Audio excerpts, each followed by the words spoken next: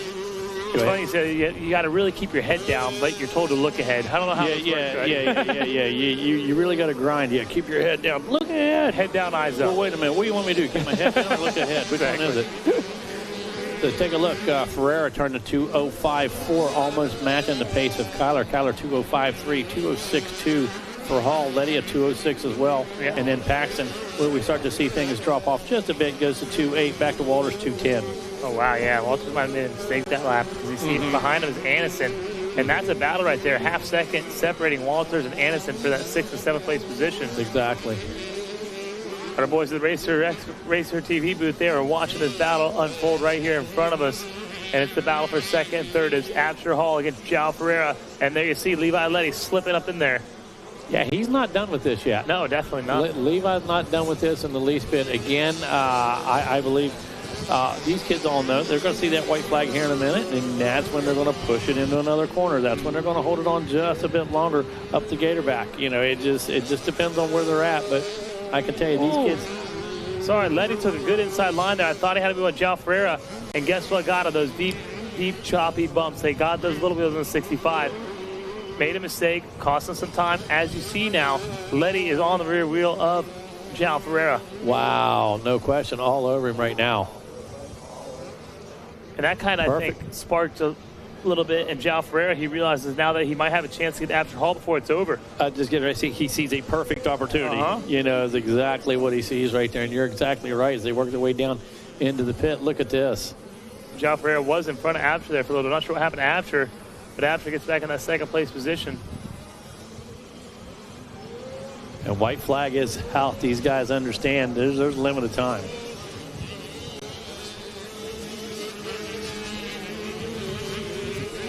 Might have been a lap rider in there or something. I got confused me for a second. Absher Hall. Yeah. Go ahead. There's Racing Kyle. There's Absher Hall. You got Here's João Ferreira, Levi Letty. Yeah. We had an extra rider. There was a lap right there. Yeah, okay. Yeah, me too. Yep, me too. Sometimes you just kind of drag out the comment you're making till you see if till you kind of figure it out. Able to do it right there, and it definitely was a lap rider. 4M. Take a look. 2:05.205. Absher Hall matching the pace of your leader. Levi Letty matching the pace as well. 2:05.5 sitting back there in fourth. João Ferreira stuck in that number 3 spot. When I'm looking at this last lap, these kids are pushing right now. They're all in a position to make a position. Right. To be so costly right now. And how many times have we seen that on that white flag lap, Dean? Oh, yeah, so many times. Just, you know what you had to do, going for it, maybe lose that front end, maybe swap out, spin out. We saw basic loss of traction, wheel spin cost a position on the white flag lap. Look, there's a good view of the lead that Racing Kyler has now over Absher Hall. Absher Hall is still doing an impressive ride there. And that second place position can't take anything away from the man. No, absolutely not. But Kyler just absolutely on point. Got that great start, made a quick decision early in this one, able to take advantage of it. Just flawless race. Exactly, flawless race for sure. And I think lap times are still going to be good, but it looks to me like all these riders have kind of settled in their position. Nobody really pushing the envelope to make it happen. I'm going to agree with that 100%. And outside of the top 3, probably the best decision. Right about that. There go our top 3 across the line. Kyler, Hall, Letty.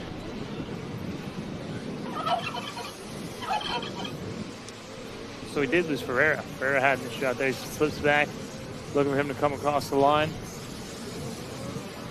King Kyler, Hall, Letty, Paxton, Anderson. What happened to Herrera? We missed it. I didn't even see it on Racer TV.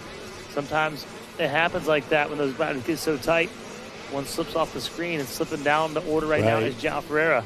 Oh, man, tough break. Man, oh, man. So it's Braden Paxton going to finish up in 4th, rider Anderson 5th. That guy worked so hard the whole time. I know.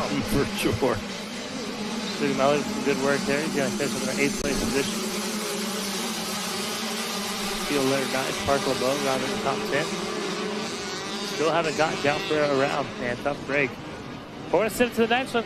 This is division number 2, taking off onto the track right now. See a couple other guys getting a good start out there. Want to let you know who is out there in this moto. Alonso Gallegos, Christian Oxa, Harrison Vagel, Parker Langer, Nicholas Goncalves, Beckham Smith, Olivier Silvestre, Rodrigo Jaser, James Ellis, Caden Sedgwick, Adam Match, Ryan Ciceretti, Weston Otto, Carter Holmes, Tucker Tix, Chandler Powell, Forrest McPherson, Martin Ospina, Tanner Bruckman, Talon Henson, Brock Woodford, Bryce Duke, Diego Cabildo, Ryder LaForge, Beckett Burke, Deegan Stewart, Kason Weber, Connor Zink, Brooks Linehan, and last but not least, on the 991, it's Jax Baker. That's our whole lineup right here, Mega. 30 entries. 30 entries strong. All right, got to hit that button again. Got to figure out which one it is. Yeah, 30 entries strong. Second division out here. What was our fast lap? Racing Kyler turned to 2:05.014. Okay, I want to write that down here real quick and get back to the screen here. As they work their way back toward us, here we go through. Go ahead. I figured it out. It's Jax Baker and Carter Holmes I wanted to. Thought that might be Jax. But sliding up in there, making the move, getting around him. Getting around Holmes. I'm trying to get a read on that number right there. Solid start, solid ride for that young man. That's 23 Beckham Smith. I should have known that. Ciceretti back in 4th and 5th place. It looks like the number 72 machine. Did something happen to Smith earlier today? Yes, I found out what happened. I seen his dad out of the pit area. He caught a peg, had a crash, but when he crashed, he stripped the bolts out of his triple clamps. Oh. Yeah, that didn't work out for him. Really, no doubt about it. Jim Wells was even checking on him, saying, hey, did you find out what happened to Smith? I said, no. They were looking. They didn't see the bike being pushed off. They were checking the timing and scoring over there, that type of thing. So, okay, appreciate it. Now we know. Absolutely. For sure. So Weston Otto on that 72. Out front, leading the way, Martin Espina. And that number 2 ride, McPherson rides in 3. I think it's Beckham Smith out there. I thought it was. Yeah. I thought it was. Now we're showing. I think we picked it up from about the 4th or 5th place position. Of course. It's all right. Get it worked out. Get it sorted out. As usual. I was like, wait a minute here. I didn't even see the 72 come through in that lead group. It's Beckham Smith, Jax Baker, and Carter Holmes running 1, 2, 3. Carter Holmes, yes, Carter Holmes. So solid start for these guys out here.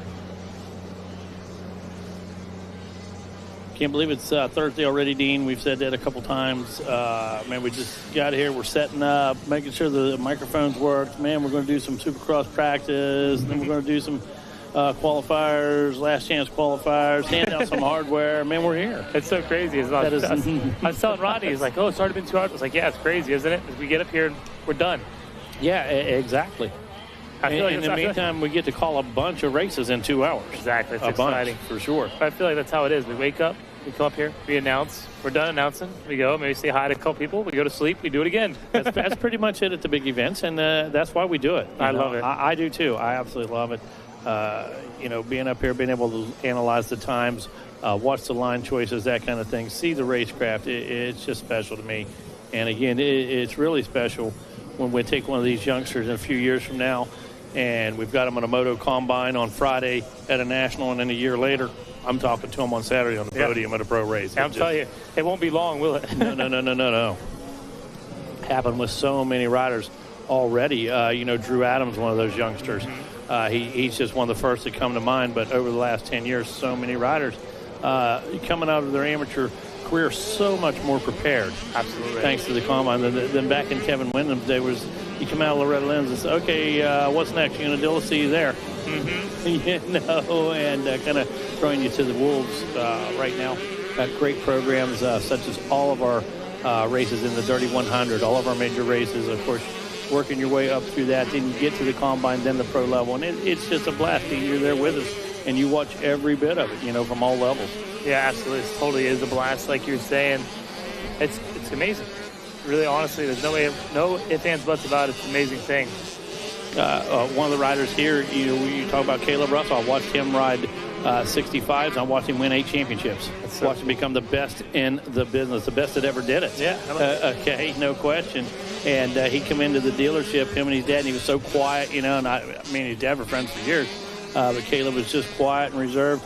But, man, when you put that helmet on him, that guy got a different personality even at age 10, man. It was a lot of fun. That's just one example right there. But we look at the development of our riders today, like Burkeen and I were talking about, so many more tools available. Yeah. Right away, starting with the Stacy. Exactly. Then the information, the training, the videos, everything that's available and resources to these kids just makes the pass so much quicker. Definitely. And the level is so much higher in each class. Yeah. And it's kind of one of those things, too, that some of the places, some of the states, there's more facilities than racetracks. So that really helps elevate the sport as well. Right. Good news is all the neighboring towns, the gas stations are doing all kinds of business. The restaurants are doing all kinds of business. Exactly. So we're doing our part to help the economy. Becca Smith doing his part to win this moto right here as he leads out Weston Otto. Otto has moved all up into that second place position, so solid ride for him. Looks like Jack Baker going to slide back to that third place position. It's been a while since I heard a triple clamp incident. Yeah, that's a rare one. Yeah, it is. Sure. It really is. You'll see one break every now and then, or one get twisted or bent or something, but, man, rip the bolts out of it. I broke my handlebars out here once. I was on 85. Yeah, I've done it. Yep, I've done it. Snap off the mounts. Yep. That's always a quick stop, isn't it? No, the bar, just at the end of the bar snap. My throttle side, too.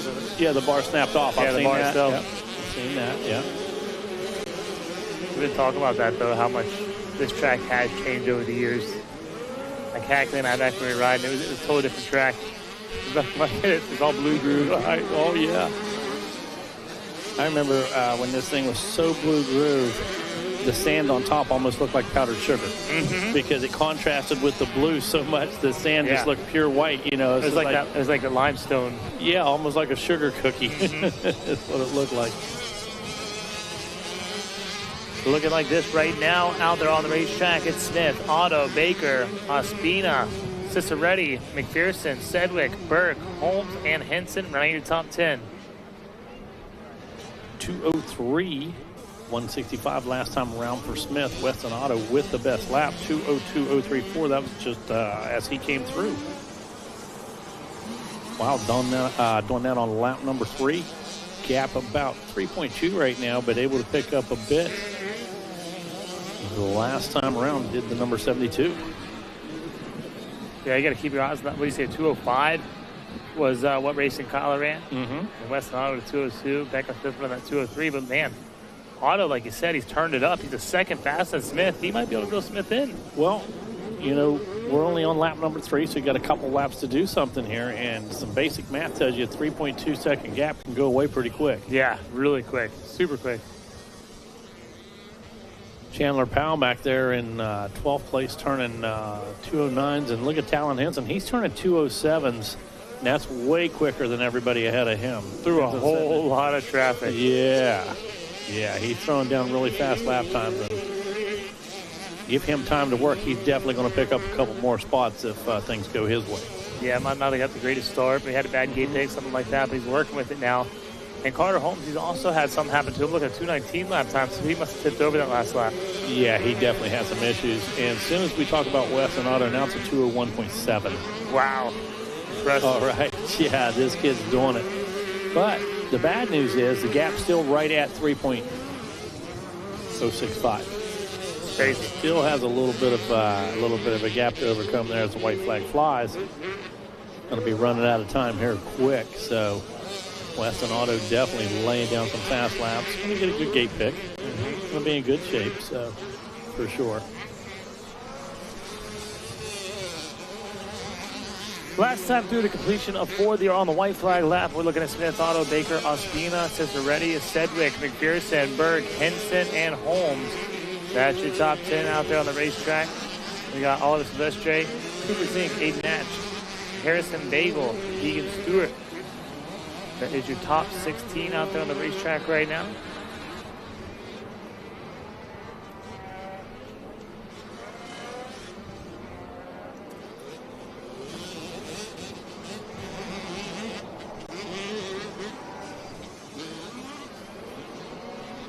That is race 69. Heat number 2, race 69. Again, going to go through, I believe, 79 today. Going to start things off tomorrow with race 80. So, working our way right through. Going to have a great dinner tonight. Everybody looking forward to that. Going to have just a little extra time. I know Kyle is looking forward to eating this evening. No doubt about that. Absolutely. And I still can't believe that 201.7 Rambo Weston-Auto. That's crazy. On lap really 4, and he was never in the lead. And make note of this, because guess who we got coming up next? 65cc 7 and 9 riders, the young guys. Young Gun's going to be out there. And one of them's dad just wrote 201.7 on his front fender on the pit board. Exactly. What's up, Reverend Kyle? Not much, man. Hanging in there. These kids are keeping me so busy. Good. Down there behind the gate. This 65 class is stacked. We had, Mega, I bet you I prayed with 7 kids before they went out. They were like, Pastor Kyle, right on. Makes my day. You bet, man. Absolutely. Calling on the divine power, man, no doubt, and using that faith here before that gate drops. So good to hear everybody active down there. Now it looks like the sun's going to come out a little more, Dean. I don't think that's really going to affect the surface too much. No. Wind hasn't really picked up, so here we are at just about 2 o'clock in the afternoon, and I think this thing's going to finish out beautifully. Yeah, I agree with you for sure. I'll put a little sprinkle here and there, just to keep the dust down. But other than that, it's going to hold. Right. And, that's become a real good technique, whether it's at the pros. They did it at Ponca really well. We do it at LaRose. Just small sips and drinks throughout the course of the day. You don't go out and you don't soak the thing. You don't do this big prep and rip it and overwater it again. It's just a real steady technique, a real constant technique, and it just keeps you a real consistent racing surface. Checker flag out there, of course. Dean, this one coming to a close. Speaking of track conditions, I think it says a lot to give a shout out to the track crew. They are keeping this place maintained. They're keeping it watered. All the equipment looks good. It's just top notch. And Dean, how about when we come out of the tower last night, the sanitation crew? Oh, they were right on it. Yeah, man. I mean, these guys, Kyle, had everything picked up. There's a reason why this is the biggest image match. For sure. For sure. We'll give you a rundown of heat number 2, 65cc 10-11. Give you all of them that have made it to the second moto. Becca Smith, Weston Auto, Jax Bacon rounding your top 3. Martin Ospina, Ryan Ciceretti, Caden Sedgwick, Forrest McPherson, Beckett Burke, Talon Henson, Carter Holmes, Chandler Powell, Olivia Silvestre, Cooper Zink, Harrison Bagel, Aiden Mesh, Deegan Stewart, Diego Cabildo, and Nicholas Goncows going to make it to that second moto. Nice. Coming up next, as you said, our 7 and 9, the Young Guns, Dean. Oh, yeah. Again, one of the dads have already just preached it to one of them. 201.7, that's what those guys ran, 201.7. I want to see a 2 flat. And they're off the gate right now. Megawan, I thought you would never ask, but I will tell. Thank you. It's Alan Binns, Damon Hall, Mason Bradshaw, Valerie Lacombe, Deacon Thomas, Inaki Goni, Brock Norris, Maverick Manzer, Deegan Bartholomew, Hudson Deaver, S.J. Meadows, Cameron Buckman, Jason Kofica, Chance Leonard, Declan Stewart, Landon Flora, Mikey Lucy, Jackson Jones, Jasper Collins, Luke Witt, Finn Johnson, Barry Counts, Emmett Parsons, Bryson Burke, Ezra Armbruster, Sebastian Atwell, Bennett Edmonds, Mason Little, Dakota Lee, Jet Scondras, Caleb Matthias, Brady Taylor, Camden Larson, Shannon Tarnell, Rodrigo Garcia, Jet Rao, Maximiliano Yepes, Knox Pomeroy, Cruz Lane, Nathan Tucker.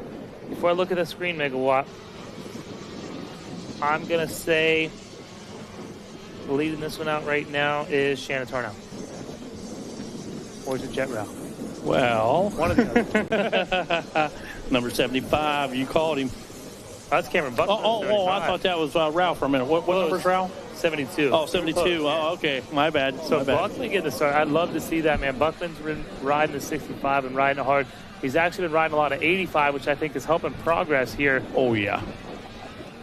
And this is one of those situations where it will. A lot of times riding a 125 doesn't really help you a lot on the 85 or the Super Mini, that type of thing. But going from that 85 back to that 65, you're really starting to stretch that cable a bit.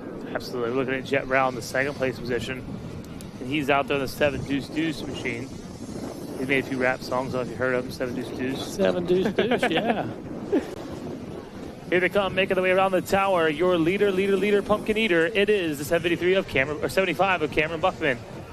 And second, the 7 Deuce Deuce of Jet Rao.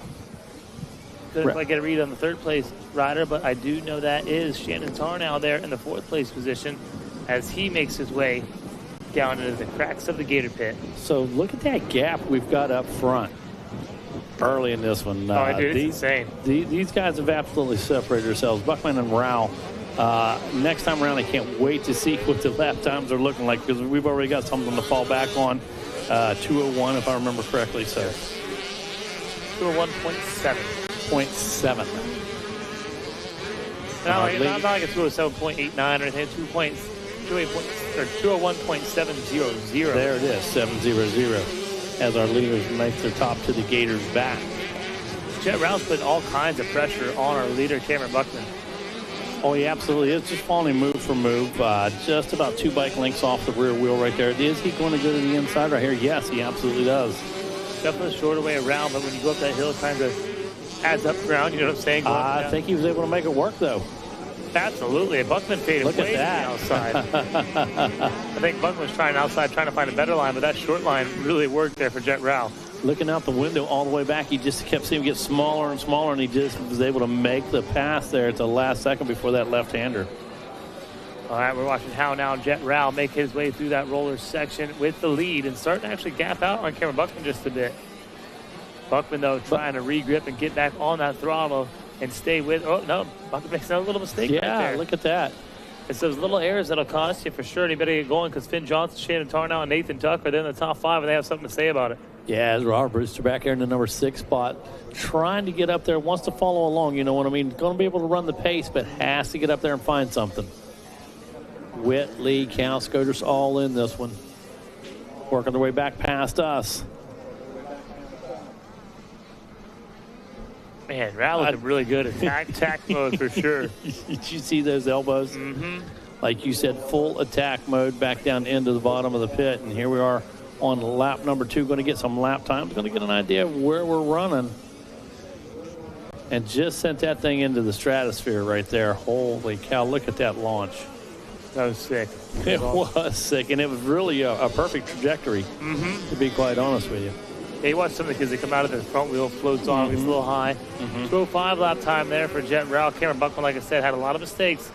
Going to throw out a 2:10. That's kind of uncharacteristic for the way he was riding that first lap.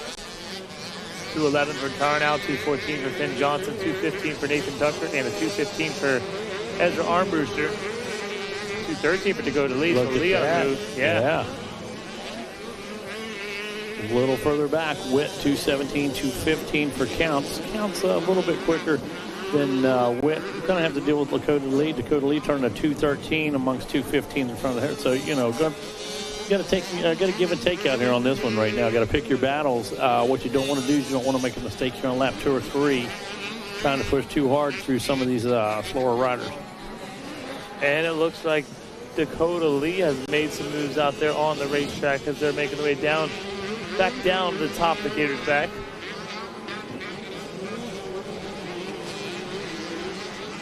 Look at that 521 machine making his way through. Had a little separation. I saw they were getting in a battle, so like a little tipple, you know, a little something. Yeah. He's spread out now, riding pumped with their Armbruster on his YZ65. One of those Blue Crew riders. New sign for them. And a good sign for Ezra Armbruster. Oh, yeah, no question. It's going to be a nice relationship for both of those guys. Going to be a big pump for Armbruster. Like you said, they started to close up there just a second ago, and just that quick, Dean. I'm not sure what separated them, to be honest. I didn't really see any bobbles or mistakes. I think the track is just that challenge. You know, some of those guys, they have the really good lines, and that's where we're seeing these fast lap times. And some of the riders just maybe aren't really figuring the track out and finding some of those landmines out here at Gatorback. Yeah, I was going to say, I don't think we're seeing some of the hooks and some of the chatter affecting these guys the way it really is. Yeah, especially these little wheels. These small wheels, yeah, and we're just not catching that on camera. But I believe that's got a lot to do with it, because you're going to see a lot of hooks, you're going to see a lot of chatter and some bumps down in these ruts, exiting these corners, a little bit of washboard. So, little mistake here, little mistake there, you're not going to see it. No, definitely not going to see it at all. But I'll tell you who does see that. Jet Rao Not a 205, but a 206. Still pretty close right there. And with that kind of lead, why push the envelope? You just stay consistent, stay smooth. And you know what, as a trainer, that's what you have to go with. Oh, yeah. You know, you want to push, you want to race to the end. But just like in life, Kyle, you have to look at the big picture. You have to pace yourself. Be patient. and yes, you have to show patience and character.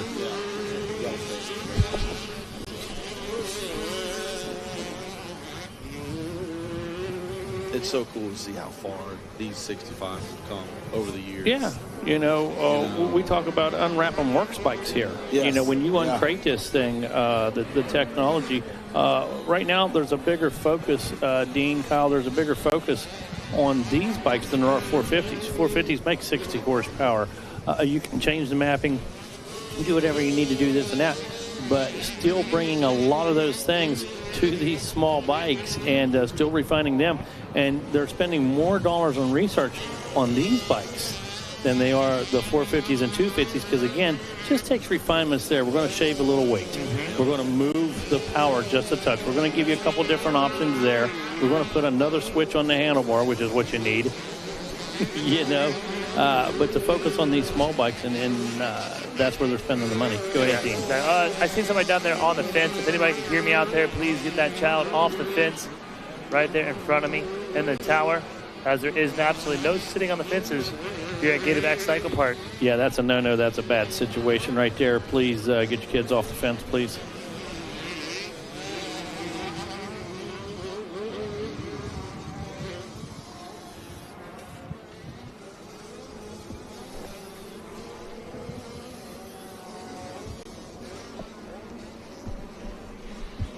Thank you guys for that. 65cc 7 to 9.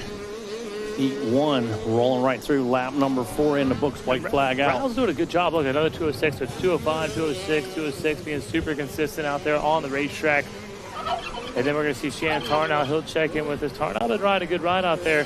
Not where he wants to be, obviously, 12 seconds back, but still putting in a good moto. Getting a good finish here in moto number 1. Yeah, and that could have been one bobble. Yeah, exactly. That could have been one wrong line, that type of thing. So being very consistent, like you said, find yourself in third place, have an opportunity to go back, look at some things, think about some things, talk about them. Might be a simple adjustment on the bike, that type of thing. So a lot of ways to pick up some time. Nathan Tucker turned to 211 back in 5th place. Dakota Lee turned to 212. So staying really consistent and really close to the top 3 up there. Of course, Raul with that 206. But outside of that, everybody being really, really close and really, really consistent on their times. Yeah, we got to pay attention. We see a 205 at D1 of the 1011, a 201 at D2 of 1011, and here we are now 7 to 9, D1 205. So there's some more speed out there, I'm sure, in division number 2 and division number 3. Yeah, 100%. Right? we got plenty to choose from, Dean. So one of them's going to do it, right? Absolutely. I love it. Going to see a checker flag here in just a few moments. I believe we're in our final 10 motos of the day as well, as we're about to finish up race number 69. Race number 70 is on the gate. As Dean said, 10 races to go. Going to be 79, our last race of the day. That's going to be 125, 12 to 17 BC Division 3. And how about that? That's a good one to finish with. 125 BC, 3 divisions. That'll be awesome. Yeah, Kyle, that's as good as it gets. Ring, ding, ding, ding. The sound you grew up with, Dean. The sound you grew up with, man. The memories of those ring-a-ding-dings. Oh, man. Holy cow. That is fun, sitting back, what we're doing behind the gate. Smell it. Man, it's great. You don't even want to wash your clothes when you get done. No, no, I'm a bit older than you guys, and at one time there was just, 5 dozen lubricants, 5 dozen brands out there. There was just so many people do everything from use Valvoline outboard oil, on down. But, Dean, you can say, MC1, Bel Ray. Oh, Klotz. Golden Spectro. High Point. You would know the fuel and the oil that they're mixing with. He got that Sunoco 94 with the Golden Spectro. Golden Spectro, man. That's one I haven't heard in a while. Yeah. It helped me out a little bit in my amateur program. Hold your hands down at the silencer and rub them together. Yeah, get that good one going on for the day. Right before you go out to dinner, you know it. Get all over you. Checker flag out in this one, guys. Looking at Jet Rao, Cameron Buckman, Shannon Tarnow, Finn Johnson, Nathan Tucker, Dakota Lee, Ezra Armbruster, Luke Witt, Barrett Counts, and it looks like Zyla Tonga around your top 10. Of course, we are taking, I think, 12 out of this one, 3 divisions. Yep. So we also want to add in there Jason Kukika and Brock Norris. I believe we'll hold on to that. Deegan Thomas and Jason Kukika will round out that top 12 position right there and make it into the second motos as we get ready to drop the gate here in race number 70. Race number 70, 65cc, 7-9, division number 2. We're going to be looking at Deegan Mullen, Louis Hawk,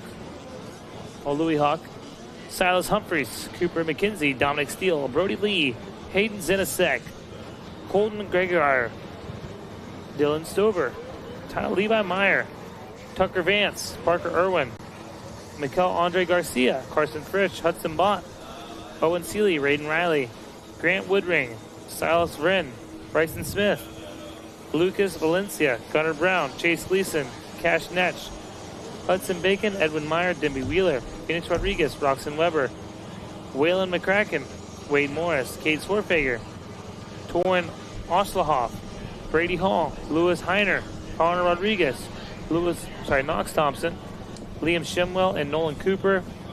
Have a couple heavy hitters in here I got my eyes on. Not sure who's going to get it, but I'm looking at Levi Meyer. I think he could be the guy in this one. Oh, no doubt about it. Any given day, he can be the guy. Mm-hmm. Putting down just a bit of moisture right now, Dean. Just take him 1 second to do that. Not going to take long at all. Hey, track's thirsty. What do you do? Give it a drink. Exactly. Mega, while we got a minute, let me ask you something. You and Dean, what's something you guys are thankful for this year? Oh, my goodness. First and foremost, thankful that we're all here again in 2025. Yeah. Thankful for the freedom that we have to be here and make the choices and selections that we do. That's what I'm thankful for, and I'm thankful for my family at home and all of you guys that are truly my family. You know, I see Dean as much as I see my kid, constant text from you guys, whether it's Wes, Rodney, the guys in the TV truck. I am thankful for everybody here and that we have the opportunity to be here again. Absolutely. Dean, what about you? What are you thankful for? Thankful for everybody here. This is family. This is it right here. Yep. I can't appreciate you guys anymore for being here and supporting us and what we do and love. Yeah. Yep. Yeah, it was funny. We were talking earlier this morning about spending Thanksgiving at home, and me and my family. We just moved into a house, and I met one of my neighbors, and I was telling him, we've been living in our camper for the last 2 years and all that. He asked me, he goes, "Dude, how excited are you to spend Thanksgiving in your new home?" And I said, "Well, funny enough, I said for the foreseeable future, I will be spending my Thanksgiving in the camper at the track with my family." Yeah, so it's sure. It's always so cool. There's nothing like this. We Oh, are so no. lucky Yeah. to get to call this Thanksgiving. And people don't even understand. They don't even know what this is. So it's like our buddy Scotty from Triumph, he got here. He heard it was a big race, thinking maybe a big race for him. Over there where he's from was 300-400 riders. Right. He gets here. He sees all the buses. He sees all the rigs, all the people. He was kind of stunned. It was a village to him. It was a village. It absolutely was. Yep. Hey, I got to say a big thanks and props and hats off to the folks at Camp Gatorback. Yes. Wow. That was awesome. Okay, they did an incredible job. I went over and watched them sing, and I went over and watched them color, and I went over and watched them playing. Trivia, Bible verses, so much. And, when we talk about idle time or we talk about things like that, what you guys did was not only occupy or fill time, but you guys truly showed compassion, caring, educated as well. So everybody out there listening that was involved with Camp Gatorback, hats off, props, because Sonny and his team. Well, of course, Sonny was in. And I don't have a update, but they did 100 ice cream vouchers for 100 kids to do the 10 Commandments. And as of last night, 74 kids have recited the 10 Commandments. That's awesome. Wow. And gotten their free ice cream. So if you guys haven't done it yet, you can come see me or Sonny or any of the CMA volunteers and recite your 10 Commandments. Hey, and Kyle has a great way of showing and explaining it, so he's the one to go to learn it. Did all your kids get some ice cream? I don't know. I was going to call out all the Orlando MX kids. You better be getting your free ice cream, or I'm going to have to answer to me. That almost sounded like a challenge to me and Dean's what that sounded like. Right, exactly. Directed to us. For sure. And I got to be honest with you guys. Open my Facebook and look at this memory from 10 years ago. And this little Jordan Renfro, 65 rider, sitting there on the hay bale watching us start. It's crazy how these years just fly by. A decade ago. Tosh out there getting emotional right now. Yeah, we're on track. Yeah, I got a picture yesterday of Moto Harris and Ballinger and a whole bunch of kids just all sitting on the hay bale, just being kids. Mm-hmm. And I saw it and I was like, man, this is a moment that I need to capture. And Yeah. it was really cool. That's exactly right. In a few years from now, you're going to look back at that and say, look at these guys. Right. Yeah, look at these cats. Yep. That's awesome. So it looks like just finishing up here, Dean. Looks like getting some equipment off of the course as well as making one last blast with the water truck. Yep, going to get it all cleaned up and cleared up and put some moisture down. I think it was definitely time for some moisture and the track crew getting out there, getting it done. One thing we haven't dealt with this week, dust. No question about that. That Rodney's dongle. Yeah, he's told me it was Is here what and that showed is. me it. Yep. I don't know where it goes, what it does, but I got it. There it lays. Oh, another little shout out to all the media guys, man. They're capturing moments. Yeah. Ooh. Like we're Lifetime just memories. Yeah. You know, these guys are out here, man. They're whether I've met a couple media guys that traveled here from like Montana with their riders and stuff. Dude, to catch these moments and to have them forever, you know, I think that's so cool. It's so much more than just taking a picture or getting an edit. Sure, they're all awesome, and the things that these camera guys do is amazing. But to be able to capture that Thanksgiving moment. Yeah, cool is that? The bottom line is you're capturing lifetimes because these kids spend a lifetime doing this. So season after season, all over the country, whether it's Thanksgiving or not, you're capturing these images. You know, you're locking down a life. Yep. Is exactly what you're doing. Yeah, we had one of our local photographers. He caught a video of me and one of the kids behind the gate, and it was so like it was almost emotional. Sure, absolutely, because it's real. It was just a real raw moment, and it was so cool. So shout out to all the media guys out there. You guys are troopers.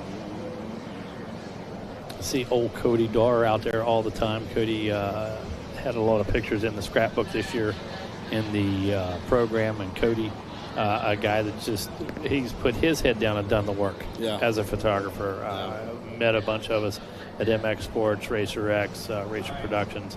The guys have done a great job.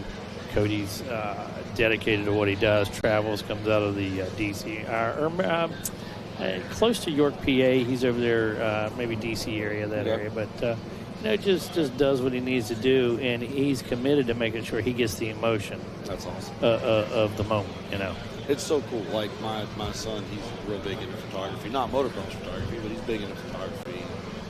He's taught me the whole, you know, understanding of capturing the moment. Yeah. And the it's emotion. Really cool. Yeah, it is. For It's sure. something that they're really passionate about. It's cool to see them translate that over and catch these moments for these families. Well, we know what we're going to catch this evening. Catch some turkey. We're going to catch some tryptophan. Yep. Then we can catch some Z's and wake up and do it all again tomorrow. Know it, man. Again, we keep saying, you know, here we are Thursday, here we are Thanksgiving. I'm ready for next year. This time just flies. And I was getting ready to say, and here we are, we're going to be saying in just, you know, a little over 48 hours. Yep. Or in 48 hours, man, oh man, see you next year. Can't wait. You know, see you at D1. Yep, you know. D1, yeah. All right, off and running here, Dino. Here we go. They're out there on the track right now. Already with these riders, we know who's out here in this one. Might announce their curse, but it doesn't look like Levi Meyer. It doesn't look like Levi Meyer in the lead. But he's up there. Got a good start, got a good run. Got a good view of these guys going up over that ski hill, that SLR launch. Look at that American flag blowing. Did you see that American flag? That's what was going through my mind. Exactly. It's funny how, you know, as announcers, we focus on certain things, and that popped out, didn't it? Uh-huh. That's really cool. It's like we're talking about the media guys and stuff. Just being an old motocross guy, there's always guys trying to take shots at me and me not notice, but my peripherals are so wide, I catch everything. It's definitely hard to snipe me out. That's awesome. Here they come. Wow. What's awesome right now is this battle we see going through the toll booth. Here they go, 20 miles of that road. They are off and running here in division number 2 of the 65cc 7-9. Everybody paid the toll. Everybody threw clean. And Riley, looks like, no, it's Edwin. That's Edwin. Yeah, looks like Edwin Meyer. There we go. Oh, mistake. To the inside with Levi Meyer taking that nice inside line there. Yeah, you know, it's easy to tell that bike. Yes. It's pretty distinct, no question about it. Back down in front of us. Here they come. Dean going to be just a moment, work their way through the split lanes. Business just about to pick up by the tower. It is. We'll get a good run. Make sure we can confirm all our sights and what we're seeing. Everything's unofficial until it's official. 29, Levi Meyer out there in the lead. I see the 36 in the back, so I got to go with Edwin Meyer. He's 360 one of my sheets. There goes the 112. We know who that is. No stranger to the front. That's the 112 of Bryson Smith. I was curious to see how Smith to do out here in the motocross track on his 65 and showing us that he can do it. Wow, look at this battle we've got up front already. Just a couple bike links separating our leaders. There comes third and fourth as they check in as well. So as you said, Meyer, Smith, and Huck. I mean, that sounds like a accounting firm. Meyer, Smith, and Huck. It totally does. You know what I mean? Let's Hey, make it happen. You've been hurt in a truck wreck? Call the attorneys. Meyer, Smith, and Huck. They will get you more. Everything you deserve. You 4 riders, you're hired. I love it. We're putting the team together. I love it. Taking a little look. I take a look a little further back. Cash Neck and the 5 riders that came through on lap number 1. Zenisic in that number 6 spot. Mullen in 7th. Dominic Steele in 8th. Only see the riding in 9th. Gunnar Brown wrapping up the top 10 with Rodriguez in 11th. And Michael Andre Garcia in the number 12 spot. And quote Kate Swerfager outside looking in. Hudson Bach, Cooper McKenzie, Jimmy Wheeler, all household names there trying to make a qualifying position before it's over. One thing I know about Swartfager. What do you know about Swerfager? He's going to twist it. Oh, yeah, he's a hustler. Right now, there's no, that guy's a hustler. That's the way you put it.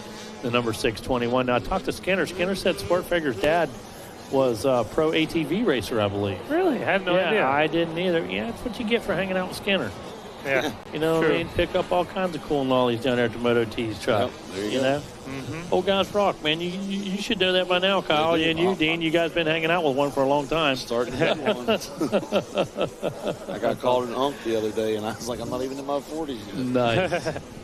Went to one of Hannah's basketball games last year. You know, my wife's cheering for number 5, and the lady beside me turns around, oh, is number 5 your granddaughter? No. Oh, That's Dean. a hard hit there. Oh, Dean, no, I loved it, as a matter of fact. Said, no, as a matter of fact, I'm her dad. That's awesome. Then when I got in the car, Kyle, I got to tell you, I wasn't so happy about it. So,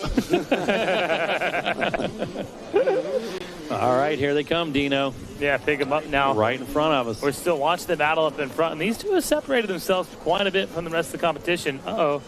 What happened to Edwin Meyer? We weren't paying attention.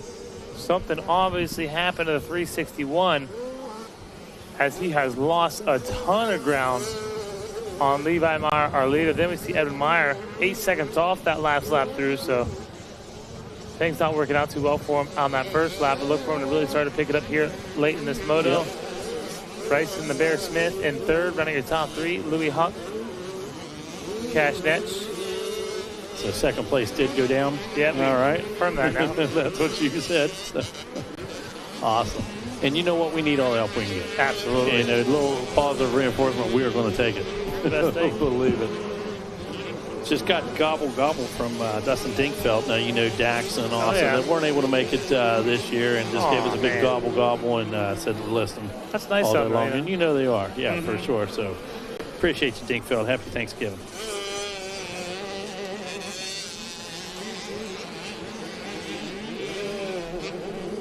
So race number 69 on the track right now. Race number 70 coming up. That's going to be division number 2 of 7. No, this is race number 70. 3, yeah, this race number 70.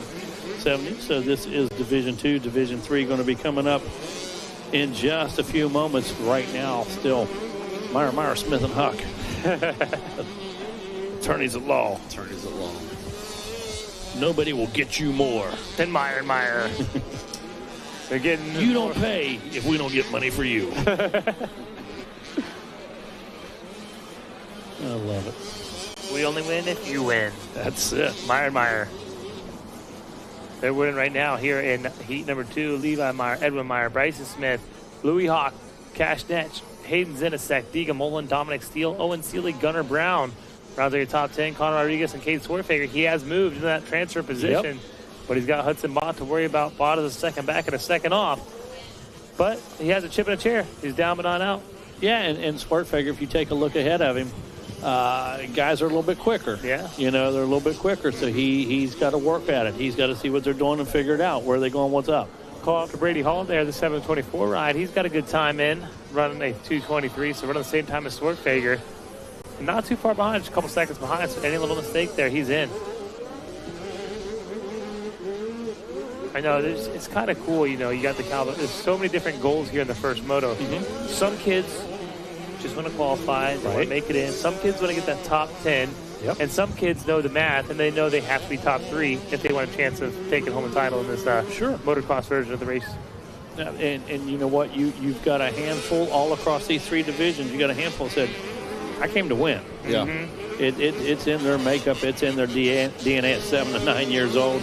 They talk about it the whole ride here. They've talked about it through the Dirty 100. You know, the objective is we're not showing up to get perfect attendance. And that's what's cool is you can start at Daytona with Mini O's in mind. This is where it happens. This is it. This is pinnacle right here. I call this is the drawing board.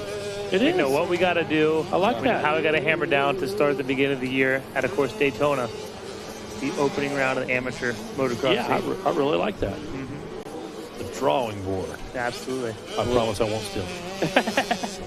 Next thing you know, got a shirt made. Defiance hooks him up. Hey, shout out to you guys. You're the pros. I'm going to leave you to it. I'll be back tomorrow or something. But you guys are killing it. Keep it up. Hey, and so are you. Your dedication this week, man. You just got to keep praying for us. I'll do it. Consider it done. And on that note, Dean, real quick, my mother, 83 years young, has her prayer group. We call the Prayer Warriors, you know, all these old ladies. And on the prayer list, it'll have special needs. It'll say spiritual, medical, special need, you know, whatever. Right. And I have led the spiritual category for 50 years running on that list. So I've had the prayer warriors. I've had the prayer warriors in my corner for a long time. Thanks, Kyle. Appreciate you, buddy. We'll see you in a little bit. Thank you. So back in action here, as this one's starting to come to a close, we're looking at Levi Meyer, Edwin Meyer, Bryson Smith, Louis Hawk, Castanech, Zenith second, 6th, Dominic Steele 7th, 8th, Gunnar Brown, 9th, Conor Rodriguez, 10th, Owen Seeley, 11th, Deacon Mullen, and here's the cutoff. It's still Case Swartfager, but Swartfager's got his hands full. Man, oh man, look at Brady Hall. He's starting at 2:19.1. There was only about a 2-second gap or so back there when we started this final lap. So you're right, Swartfager really has to put some good lines together, stay focused, race forward. And it looks like Deacon Mullen has made a mistake right there. You see on time and scoring, he has dropped off as far as his lap time goes. He got out there and he was charging hard. He's still in 11th, but at 2:31 lap time. Hopefully everything's okay. And Swartfager is really close. He's 300th of a second. Wow. What? Well, that's Mullen and Seeley. No, yeah. So again, Mullen gets passed by Seeley. So Seeley's on a move right now, trying to stay up in front of Mullen, who had that bad lap last time through. Is that the white flag I see? It is the white flag, yes. All right, so one more to go. Yeah, leaders through, working their way around on that last one. Hey, you know how thankful I was this morning? What, man? I got up to walk up here in the tower. You know, I was going to check on the ladies in the registration. I seen a $1 bill right there in the crossways down in the dirt. I was like, oh, that's lucky me, lucky me, lucky me. I was like, you know what? Kathy's in here working so hard. I'm going to be thankful. I'm going to give her this $1 on Thanksgiving. Well, I get to match your story. Oh, do you? I went to see Camille yesterday and was talking to her at Pro Circuit, turned around to walk off, and there was $1 laying on the ground. So I turned around and put it in the tip jar. Hey, on the counter. That's too funny. Yeah, man. How about that? Must be lucky your leprechauns out here. Somebody laying some dollars around, testing people, huh? Exactly. Must be good stuff. You know what? They were working harder than I was. I turned around. First thing I did, there was nobody standing near that $1. Yeah. No. Whose $1 was it? You know what? In the tip jar it went, and somebody deservedly definitely got it. Yep, exactly. You know. That's awesome. That's so cool. Great stories here on Thanksgiving. It's crazy, though. Yeah, it's so crazy. It really is. What are the odds? Right. And pay it forward. That's the only advice I can give you. Always. Checker flag going to come out now for our winner, or our leader, pumpkin eater. Leader. There we go. Come on, Wes Jr. Levi Meyer getting the job done. Little Wes. Edwin Meyer going to finish up a solid finish right there as they check in for lap number 5. Man, just take a look at the pit itself. Take a look at all our banners. As the afternoon continues to brighten up a bit, man, it's just like this thing just comes to life. Mm-hmm. Yeah, it's not over the top. It's just enough. It is. It is. That's what the beauty of it is. It's not overdone. This is just a nice major event with one thing in mind. Safety. First off. Racing. Yeah, racing was what I was going to say. You know, you go to a lot of events, festival atmosphere, doing this, and this kind of, I don't care about axe throwing. I don't care about this other stuff. I came for the racing. Mm-hmm. Absolutely the racing. For sure. That's right. And all that talk, D1, getting me fired up. I'm telling you, man. That's pretty cool. Getting me fired up.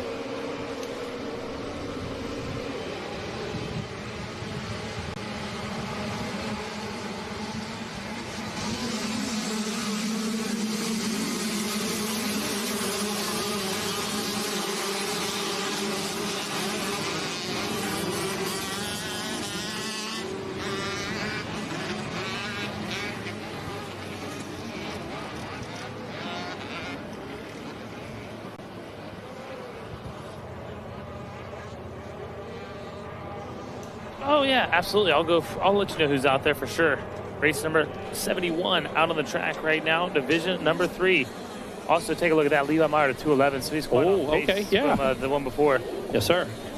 71, 65cc 79, division number 3. Sierra Bowl, Riley Gall. Right off the bat, some of those heavy hitters right there. Easton Owen, Benjamin Rocha, Boone Lloyd, Mickey Fluhart, Tate Brush, Trevor Gutshaw, Brantley Faber, Talon Rogers, Hayden Webster, Landry Abercrombie, Robert Fender, Bradley Gardner, Mason Wheeler, Jack Miller, Riker Fitch, Matt Simino, Weston Johnson, Cruz Peterson, Grayson Stevenson, J.R. Giannette, Yumina Burning, Augustus Eller, Mason Howard, Brantley Tursky, Tyler Parrish, Cole Jessup, Caden Wood, Indigo Spina Culp, Levi Ziba, Tanner Tolan, Aaron Dowden, Crew Russell, Andy Sapp, Dominic Stieber, Harley Yates, Colton Love, and Braven Roberts.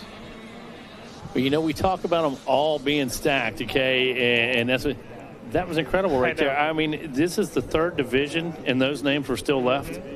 That's crazy, man. That's a main event anywhere. I think we're seeing here, because we're at the end of the year, obviously, in the season. I think we're seeing a lot of 50 riders collaborating with these 65 riders. We've been calling the 65 riders. Yeah. Now you got some of the top 50 riders in there dicing it out as well. Gotcha. But that's building the excitement. That Brush. That could definitely be Brush. Brush is a heavy hitter here. He's going to be number 16 ride. Making sure that's who it was. Because like you said, some of the classes crossing. The guy's got the same number. But yeah, that is definitely Tate Brush that just passed in front of us. Making that Yamaha sing, man. I've watched this little guy run a supercross track. And those YZ65s are fast. I know there's some talk about them, but they can definitely run. It shows right here. It's Tate Brush. There's proof. Yeah, starting to pull away. All right, Donnie Lutz said, hey, let's make this thing a rocket. Let's make this thing handle. Let's make it stable. Really focus on the points. And then not just Donnie, the R&D team over there, but riders were given certain feedback. And over the last couple of years, this machine has really brought it. Yeah, definitely bringing it in front of that Cobra right now. Yumina Burning. And that Orange Brigade rider, Talon Rogers, sitting there in 3rd. So we got 3 bike manufacturers getting a 65cc 79 inside the top 3. I love to see it.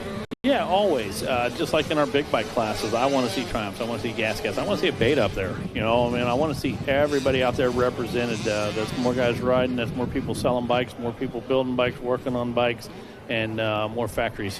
Yeah, exactly. No doubt about it. So, Fender the Sender back there just a bit back in that 8th place on the first time around.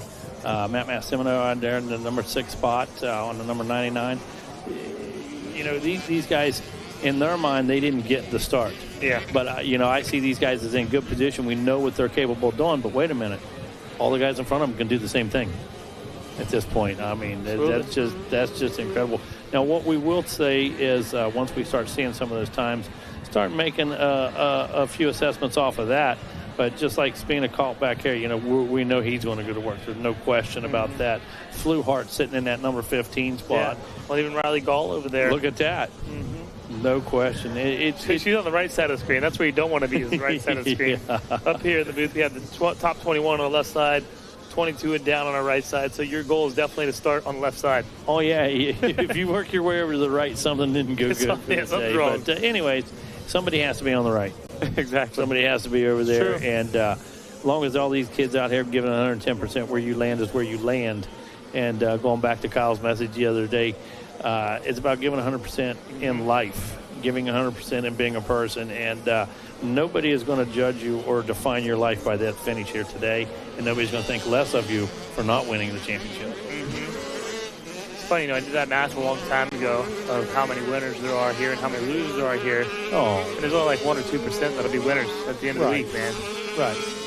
And you know what? Your sponsors, your family, your co-workers, kids you go to school with, they don't think any less of you. They think what a success you are because you were here.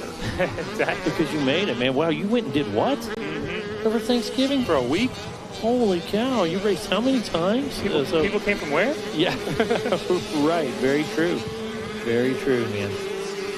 So heat number 3. 2:13 last time around. Talon Rogers turned a 2:12 on lap number 2.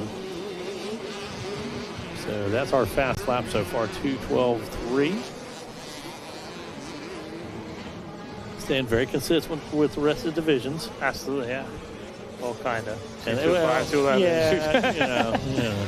Could be the track, though. Track I'll be politically correct here. Rush Burning, Rogers, Lloyd, Semino, Peterson, Giannette, Fender, Tursky, and Fitch running the top 10. Those final transfer spots right now. Fluhart's made his way up into that 11th place position. And we look at the 5:19 of Talon Tolan, but look behind Tolan. 0.2 of a second. We're going to see Sierra Bull 1 second behind her. We got Mason Wheeler, so they are down right now, but they are definitely not out. Crew Russell in the mix, trying to come up. Riley Goss, she's joined the left side of the screen, so that's a good positive right there, man. Yeah. And, I'm pumped for Crew. Crew really getting his feet wet there, the number 557. Watching him transfer from some GNCC over to some moto and watching the progress he's making. Got a pretty positive attitude. Saw Dad giving him some advice there the other day. Wanted to listen in, but no, I wasn't wanted there. That's for sure. But wanted to hear what was going down, and just really cool to watch that situation right there. And then Caleb, I talked to the general off of air here and talked to Sipes and talked about that cool battle they had yesterday, and he just locked up. He said, Caleb was pushing me and just, locked up a bit, couldn't bring it to the end. And Caleb's out there flowing, having a good time. Yeah, we knew Caleb could bring it to the end, right? Yeah, oh yeah, 3 hours later. Exactly. For sure. So Brush, 2:11 now, Burning with that 2:10. Wow, that 2:10 for up. Rogers, 2:10 for Lloyd. They must have heard us. They did. They said, okay, Dino, we got something for you, Megawatt. Check this. Yeah, and Yumina wants this win right now. You can see it 1.8 off. She's about a little less than a second off as far as lap time goes, but she's got a couple more laps to go in this one. She could be right there by the end of this one. Yeah, Matt jumped in there too. Yep. Holy cow. Matt Simmons, good ride there, around the top 5. For sure. And Matt loves to ride. What a great job that the general does. Ryan Sipes, he's been on the mic many times. We've had him at Loretta's. We've had him here and there. But the guy is so cool, calm, and collective when he sits down. He just starts talking about, and he knows, I don't care if it's a 50 class or Open Pro Sport, the guy knows who's on the track, what's happening, and what's going on with that bike or that rider. Yeah. It's pretty crazy. The guy's a pro, dude. Yeah, the general's a stand-up guy. That's what I call him, stand-up guy. For sure, yep. Met each other a long, long time ago, and connection was 2 average guys. But one of them really knew how to ride a motorcycle. Yep. That was him, not me. I grew up racing. I actually raced his brother a lot. Okay, yeah. I know him. Yeah, we know him too. Yep, for raced sure. a lot here at Mini O's and Loretta's and stuff like that. That guy's a worker. Yeah, workhorse for sure. That guy's a workhorse. Absolutely, no question. So 3 laps in, 2:11 this time for Brush. Still 2:10 for Burning, Rogers, Lloyd, Semino, Peterson, 2:12. Go ahead. That's what's crazy. We're so happy and excited how Tate Brush knocked down to 2:11, but everybody behind him is down that 2:10 category, and that's kind of next level. And I love it. Burning sitting on a 2:10.8, and we still got some racing to go. So somebody's going to pick it up just a bit. And Burning, one of those girl riders that we've seen, we know, racing in Colorado doing what she did at Loretta's amazing 10-11 class. But Yumina Burning almost did the same exact thing in the 7-9 class. Right. Well, I tell you, this is how solid consistent these guys are. Fender, working his butt off back there. Gall, like you said, Spina Culp still going to work. Crew having some issues back there. I mean, that tells you how tough it is up front right now in this one. Again, Tate Brush hurt us. Oh, are you kidding? Yep, 209. That's crazy. He said, message to the voice of Florida Motocross. Announce this. He said, announce this. Yep. 209.7 for Tate Brush. Just heads up riding. Putting the racetrack together. We've seen him 212, 211, 209 now. Boone Lloyd answers. 209.857. Wow. But you just had that feeling when we were looking at those lap times, we were seeing the gaps were only 1.6, 0.9. Somebody's going to wick it up. Somebody's going to make a decision. If they're that close, they're going to outwill the other one. Yeah. And even at 7 and 9, one of them's got more heart. Absolutely. One of them's got more guts. Yes, absolutely. Okay, one of them's got more nerve. And that's just the way it is. Kids develop at different times. And we knew something was going to happen. And Tate Brush, nerves of steel, said, hey, you want to do a 210? Let's do a 209. Let's do it. Let's go at it for sure. We're not done yet. This last right here. No, that's right. Because I got my eye on right now on Boone Lloyd. That 209.8 by Boone Lloyd. And this kid's still out here racing 50s with us this week. Tate Brush made the move. He's on 65 full time. So he's switching back and forth between bikes, able to pull that off. And he was making passes doing that. He wasn't out front. He didn't have clean track. Exactly. What that means, I believe Boone Lloyd has this year and next year still in that 7-9 class. All right. That's kind of the difference you have there. Bad news for some people. Yeah, bad news for some people for sure. Definitely. White flag soon. Rodney's sinking in there. Off camera there, isn't it, Rodney? It took me 10 minutes to get situated, didn't it, Dean, this morning? First thing, I was off balance all morning. Hey, the good news is I've never seen Rodney so comfortable. Usually he's like tinkering with stuff. That must mean we're doing our job. This guy, I got to tell you, he's on it. And Mr. Pruitt, Pops Pruitt, Grandpa Pruitt, come up and give you one of the finest compliments I've ever heard. Yeah, that was incredible. He said, who is this guy? I said, well, that's Rodney Tallman. He says, he's a pro. I said, he absolutely is. He literally is. I said, he's one of the godfathers here at Mini O's, and he's literally been involved in the success of everybody at this table. Wes Kane, myself, Dean, if Mikey was here, that would be the case as well. Jackson, Zach. All of these guys, you've touched us all, bro, in a positive way, dude. Well, I'm older than you are is the bad part. I'm the oldest one at the table, so easy now. Hey, but, no, I just thought that was amazing. They came up to give Wes a jersey and this and that, but Grandpa wanted to know who you were because he's been around. He's heard them all. Okay, he's heard the foolishness. He's heard the professionals, and, I just thought that was really cool. So congratulations to you on Grandpa Pruitt saying, he's the best. Well, I appreciate that. I do. I really do. Hey, I don't want to keep harping on crew and this and that, but I do have a little bit of a personal connection there. But I just want to say, anybody that follows Caleb or anything, you might recognize, you were watching a video just in the last week or two where Crew actually, I think, did his first ever double jump. And I was just watching him out here in the jumps he was making. That's pretty incredible, the advance that he's made in just the last couple weeks. So that's what I wanted to say. And to Grandpa Pruitt and to the Pruitt family, they've got something special going on there. They do. And I said it was easy for you to look good when you're calling Tristan. Yeah, that's true. So, makes it easier. All right, and that was what I was talking about, the progress of Crew. Yeah. Was he just did his first double jump 2 weeks ago. That's what I was talking about, the progress. Come out here, race. That's intimidating as well. Yes, it is. Out here. Yes, it is. But I want to bring you through heat number 3. 657I is going to end up like this. Tate Brush, Yumina Burning, Talon Rogers going to run in your top 3. Boone Lloyd, Matthew Semino, Cruz Peterson, JRG Annette, Riker Fitch, Mickey Fluhart, Sierra Bull round of the top 10. We got Mason Wheeler and Brantley Tursky going to check it in there and make it to the second moto, straight to the second moto, not have to do that consolation race. To the console is Robert Fender, man. Tough break for Robert Fender, one of our heavy hitters here in the 7-9 class. Few of our heavy hitters in the 7-9 class got to go to that consolation race, which we will see tomorrow.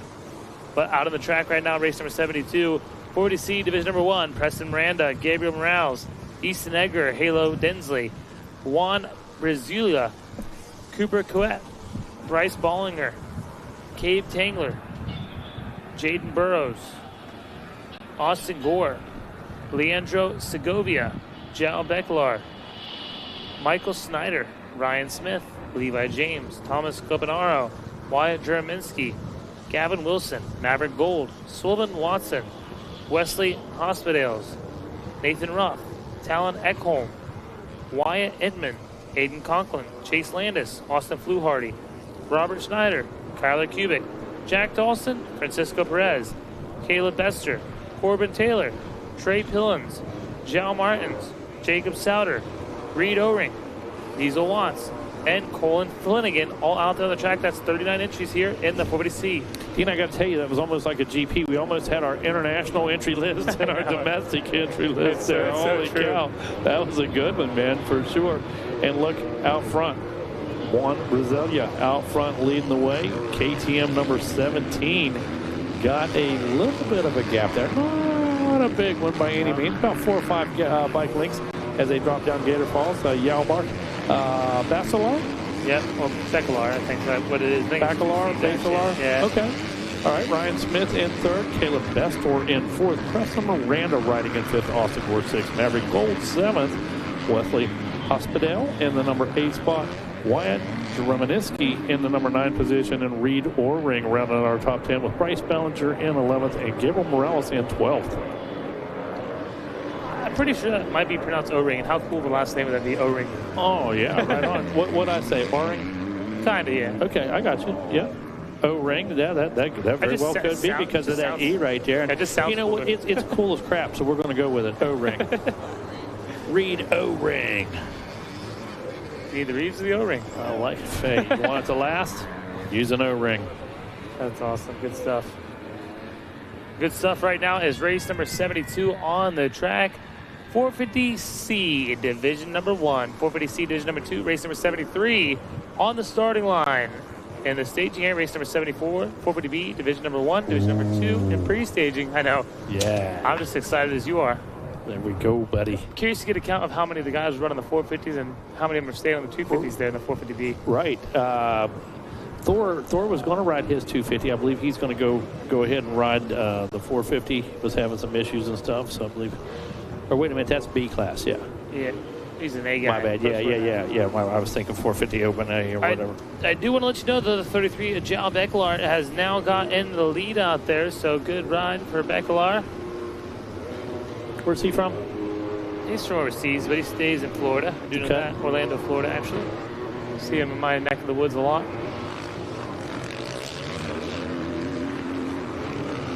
I feel like we're a pretty tight-knit group in Florida, too, because we have a lot of track stuff, but Florida's kind of small compared to, like, the Texas, the California. We pretty much all know each other in our state. It was like that back in the late 80s, early 90s. I guarantee you that. It was a tight community, man, for sure. And you had a couple tracks here. What was the one over in Ocala? Perm or something? That's Brooksville. That's Brooksville. Ocala's got Reddick and Hard Rock was their tracks. It was Reddick. Yeah, Motocross Marion County. Yeah, it was Reddick. Yeah, that place was... That's where I got my old T-shirts from. Oh, really? Yeah, Carol Blackburn. Oh, nice. Had some old Travis Blackburn shirts, and she was handing them out. That was an easy drive from Daytona. Yeah. You know, it was an easy drive from Daytona, and it was kind of similar to where I came from. You know, wasn't that Diamondback stuff at Cocoa Beach, you know, so I felt a little more. Oh, man, second place going down out there. Tough break for Ryan Smith on the number 43. Our eardrums are blown out, but tough break for Ryan Smith. No doubt. Reminiscing about tracks we missed that one, and that's a bummer for sure. Smith did a 159 last time around, so he was quickest guy on the track. We know that's how it is kind of C-Class. Maybe he was a little too anxious, got a little too excited and had that incident out there. Our leader down. Is that a leader right there? No, maybe not. No, I didn't get an ID on there. Yeah, I thought so. Thank you, Griff, for that update. I was pretty familiar. Like I said, Florida guys familiar with that rider. Tough break for him. So he just lost second and first. Now it looks like Preston Miranda, number 5, is our rider we see in the lead now as he makes his way over the Gizmo jump. Lots of action already in this one, Dean. Holy cow. Shakeups early on lap number 2 here. Shakeup City. There's Juan there in the second place position. Solid ride for Juan. Man, tough break for our riders that were out there in the lead out in the front of this one.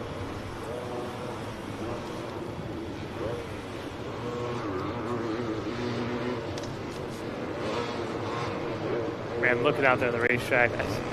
I don't want to say it again, but this track is really racing right now. It's not gnarly, not super rough. It is a little challenging, but it's motocross, right? If we didn't want challenges, we'd do road racing. Exactly. When we get those drone shots, after the bit of touch-up we've done and the moisture, now you got a different style of rut. Definitely not quite as deep right now, but what you're going to have a solid bridge. You're going to have a rut that will support, will hold the bike up. Not going to move a lot, I don't think. No. This is going to show us right here down 20 miles of bad road. The difference between now and earlier today. And you remember last year, I think it was, coming up that single before they dropped down, there was a bajillion ruts there. Oh my gosh. It was crazy stuff. There was like 71 lines. Take one. You know, it was crazy. And when you pick it, stick it, because those ruts out here last a long time. That's what actually most of the riders I've talked to have said is they can't believe how long the ruts is. Not deep, just how long they are. Well, they start 20 feet before the corner and go 20 feet after. Yeah, exactly. A little bit of battle going on here, Mega. Yeah, got a three-way battle going on right here into that roller section you and I love. Now, see the difference right now? That looks totally different than it did before that last little prep, and that, to me, really changes the whole game up. These guys weren't able to use that inside turn. It was almost blown out. You know, that rut was so deep, and now it's effective again. Austin Gore looks like he's worked his way to that second place position. He sets his sights on the leader. He came out of nowhere, Austin Gore, to be able to pick him up there early in that moto. But it is Miranda, Brazulia, Gore, Hasadale, Becklar. Good job for Becklar. Get back in the fifth place position. We see Gold, Jereminsky, Conklin, Taylor, and Bester running your top 10. Gotta look out, though. Here comes O-Ring and Dinsley. Dinsley, he's a heavy hitter. Seen him throughout the year, a lot of the bigger races. Halo Pirate Dinsley. Look for him to make some moves out here. Miranda about 3 seconds out here as the white flag comes out. Final lap here, Dean. 2.9 is the gap over Gore. Roselia, as you said, hanging in there about 2.7 back. And you see Hookstone, how you saying it? Basilar? Hospital. Probably like Hospitali. Basilar. Becklar, sorry. Becklar, okay.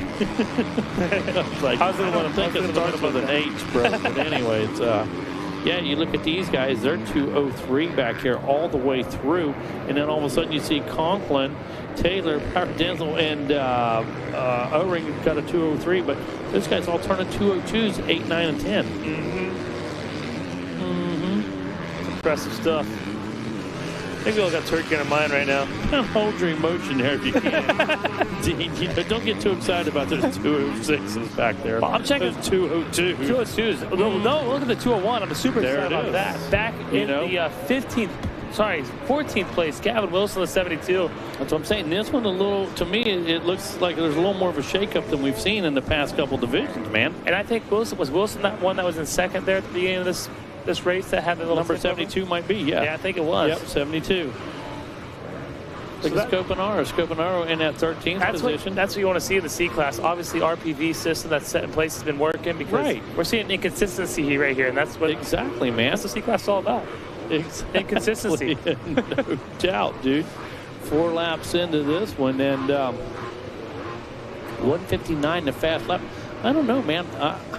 These guys with 202, the 201s right here, there might be something left here. Somebody might have something in the tank, but checker flag is out, so it's going to be real interesting to see what it takes right here. Yeah, solid ride right there for your winner, Preston Miranda. Austin Gore turned it up, finishing 1.6 seconds behind our winner there. So Austin Gore going to finish up in second, running your top 3 on the number 17 machine. Juan Brazilia. Joe Becklar going to go to 4th after going down out there, leading this thing at one time. Corbin Taylor right on the top 5. Aiden Conklin. Conklin in 6th. Hospital in 7th. 8th place will be Maverick Gold, number 81 machine. 9th place, Wyatt Jereminsky.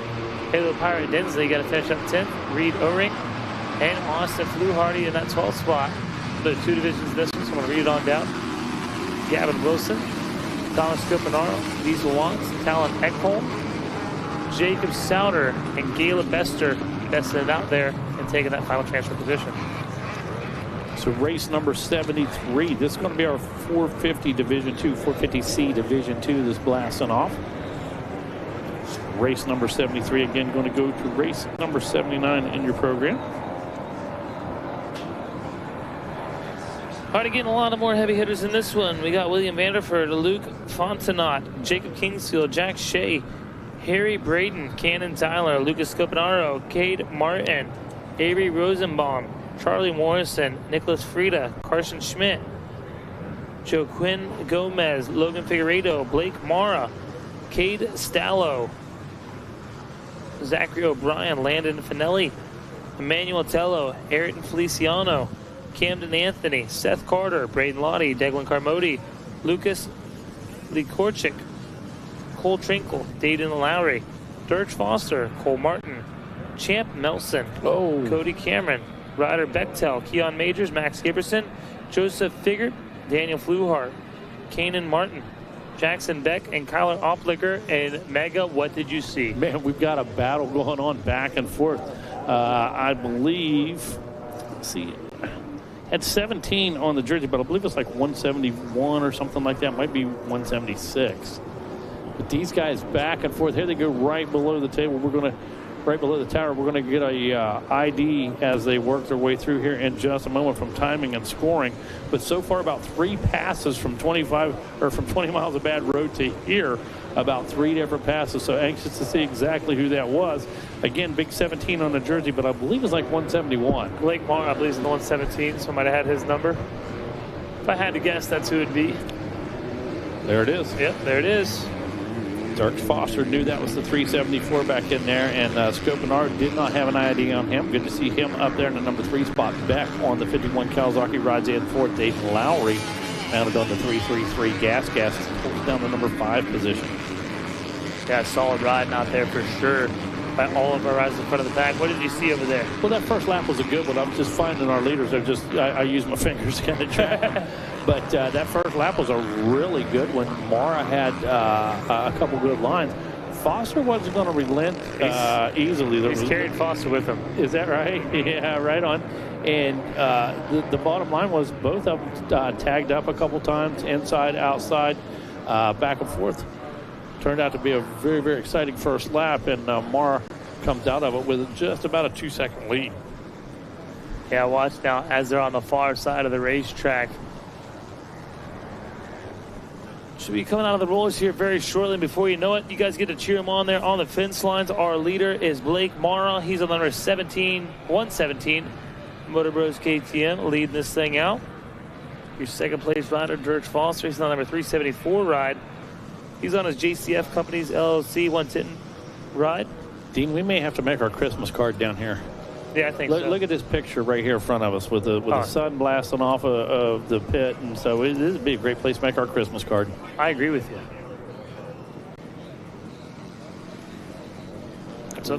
I'm sorry, go ahead. No, mine was stupid. Let's see it. Race 73 on the track. 79 being the last one today. Want to kick things off tomorrow with race number 80, 450 Pro Sports. Yeah. First thing in the morning going to be just a little bit of fog lifting. Might have a little sea layer going on. I can't wait to see lap times. Oh, on that fresh track. Are you kidding me, dude? Going to be absolutely incredible. It's going to be fantastic. First thing in the morning. Again, going to be cool. Guys are going to be doing jumping jacks, going to do that side lap. We're going to get that bike warmed up, but everybody's going to be clicking when that gate drops. Oh, yeah, for sure. Clicking right now, though, Blake Mara, Dirk Foster, Jason Beck, who's moved up into the 3rd place position, Lucas Scopenaro in 4th. Dayton Lowry, Keon Majors, Cannon Martin, Cade Martin, what if they're related? Cannon Tyler, Cole Trinkle, you got your eyes on that man. 201 lap time last time, who's in the 10th spot, but look for him to make some moves out here quick, as he's only 2/10 off of the rider in front of him and running about 2 to 3 seconds ahead of the lap. Yeah, Trinkle, I didn't catch the 265 there in the view on the first lap or two, but I know he was not in the top 10, and with that lap time, it would pick up some spots. I'm not sure exactly where he came from, but he has made himself relevant quickly. Yes, very quickly out there. Another 159 back here in 6th place. That's our boy Majors. Yeah, so Mara and Foster up here leading the way, but there comes Majors. We've talked about him for a week now. Like I said, had a lot of success down the Supercross. Oh, a little slip there. But a lot of success on that Supercross track. And he's trying to carry it over here to the motocross side of things. It looks like that's who we're watching right there. He just had a foot down. That's why I reacted. But he's able to cut across those lines right there from the left to the right. And he's got some momentum coming into this one. And the only reason I know that's Majors is look at that stature. Exactly. exactly. He's a taller guy on that bike for sure. You know, you talked about that foot dab a second ago. We've seen so many times today what might not have really been a dab. If you're on the balls of your feet and that bike compresses down in one of those ruts, it could just drag your foot right off, no doubt about it. And we've seen that a lot today. Look at the battle as it comes right below us. Yeah, Majors has made the move on Lowry, but Lowry trying to answer back right now, doing everything he can. He's going to go to the outside and slingshot back down the hill, and here they come up the finish line section. 3-3-3 just couldn't get close enough and get enough of a drive there to make it happen, Dean, but we knew what he wanted to do. We knew what the plan was. Exactly. He was the man with the plan for sure. Speaking of plans, playing on this one, the number 117 of Blake Mara starting to stretch it out in front now over Dirk Foster, Jason Beck, Keon Majors, Dayton Lowry, Lucas Scopanaro, Cannon Martin, Cade Martin, William Vanderford, Cole Trinkle, who rounds out your top 10.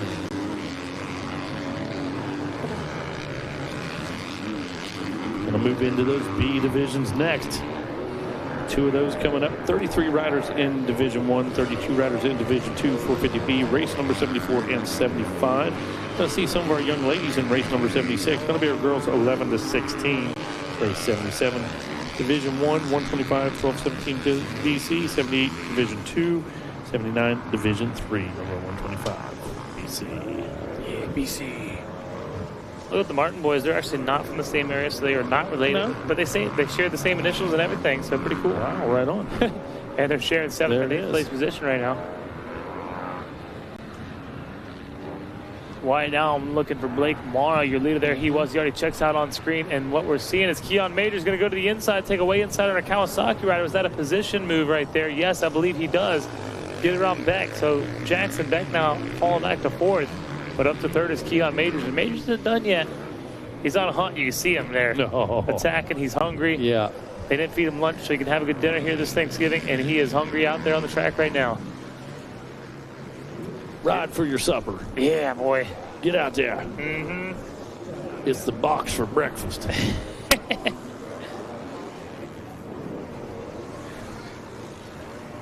Let's check out lap times here as Mara crosses the line. He's got the fastest time of the motor, 158.3. So solid racing out there for the number 117 KTM rider. Dirk Foster, look at him. He was listening. He's going to turn a little bit faster there. Ooh. And Keon Majors with the fastest lap time in the moto. Wow, things just changing really quickly out here. Cow. So Foster going a little faster than Mara, then 2 seconds faster for Majors, and he's not far out of that second place position. No, not at all. White flag is out. So time's going to be limited. You know, going to have to really make something happen. Just do the tire spoon in the rim at the same time. Right. Exactly. Exactly. Not even Thanksgiving yet, but he's sticking a fork in it. He's done. Oh, shoot. White flag out. He's not done. It's not a good chance, though.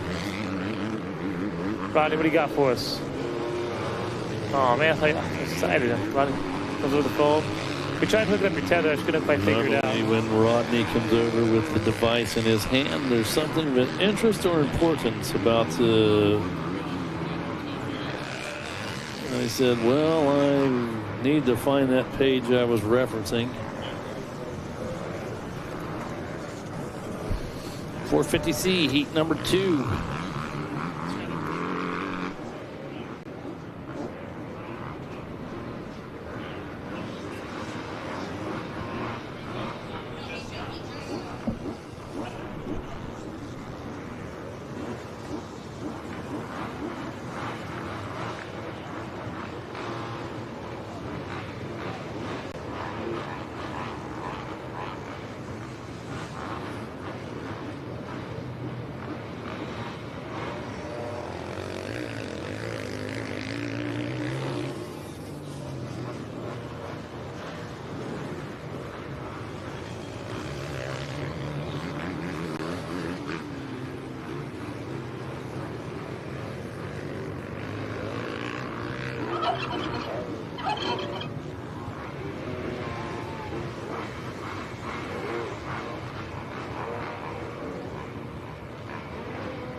Well, we're up here taking pictures. Rodney Tomlin, West Kane, we are back, man. The handoff has been done.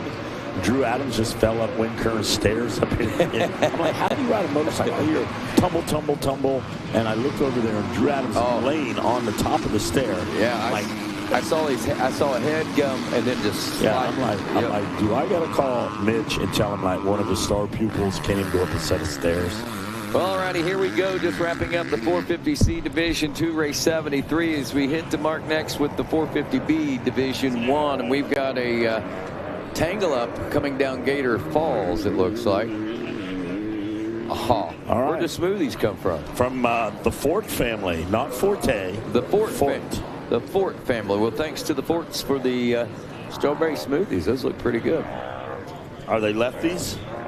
Are they lefties? All right, this one right here, we've got names like Tristan Pruitt. Looks like everybody's getting up and riding away from the incident on Gator Falls. But 450B Division 1, Tristan Pruitt, Christopher Thomas, Brandon Eade, Kyle Pele Logos, Jack Poulin, Travis Johnsmeyer, Brendan Harrison, James Jeffrey, Giordano Costanzi, Jesse Furtado, Logan Hecker, Alessandro Carminati, Chase Haynes, Jake Dunas, Nathan Thompson, Aiden Bailey, Rossi Shumate, Cody Shatterback.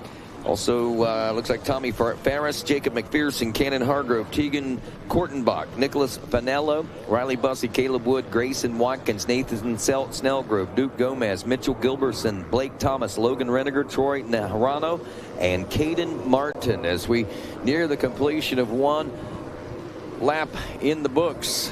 All right, we had some position jockeying going on. It's the 70 machine of Alessandro Carminati out front in this one. And you know what my big question is? Where is that number 7? And I've seen some Yamahas on the side face of the Gator pit there. I'm hoping that Pruitt wasn't tangled up in that one. I haven't seen him come through yet. I haven't either. I will say shout out to the. There's Pruitt right there. So he may have. He's next last actually out there. I'd say put him back at about 30th place position or so.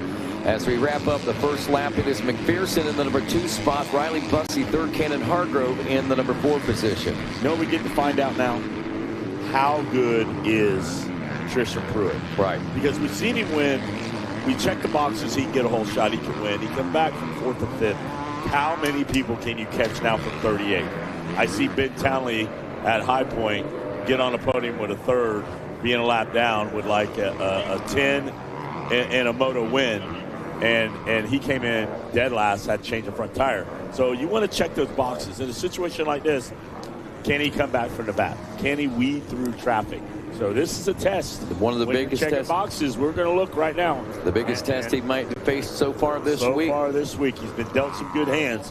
Now you got dealt the worst. All right, Let's so see what you do. 28 through on lap number 1. Tristan Pruitt checked in the number 23 spot on the number 7. So there were a few coming in behind him there. As we check back up front, things are heating up there for sure as our leaders are making their way in. A little gapping there going on between 1st and 2nd. Riders are starting to find their flow and their groove out there. But when you get about the 5th, 6th, 7th, 8th spot, that's where things really start to tighten up. Things are starting to happen. And I'm sure we've seen a lot of changes between that first go-round and this time around. Alessandro Carminati still out front. McPherson, I believe, still in that 3rd place position. I believe we're still good to go all the way through at least the top 5. Brandon Eade, Poulin and those boys. Let's see how things are starting to shape up with this now as we got some jockeying going on all the way through this entire pack. There's Pruitt already up into what looks like a top 15. We'll know for certain when he comes through the scoring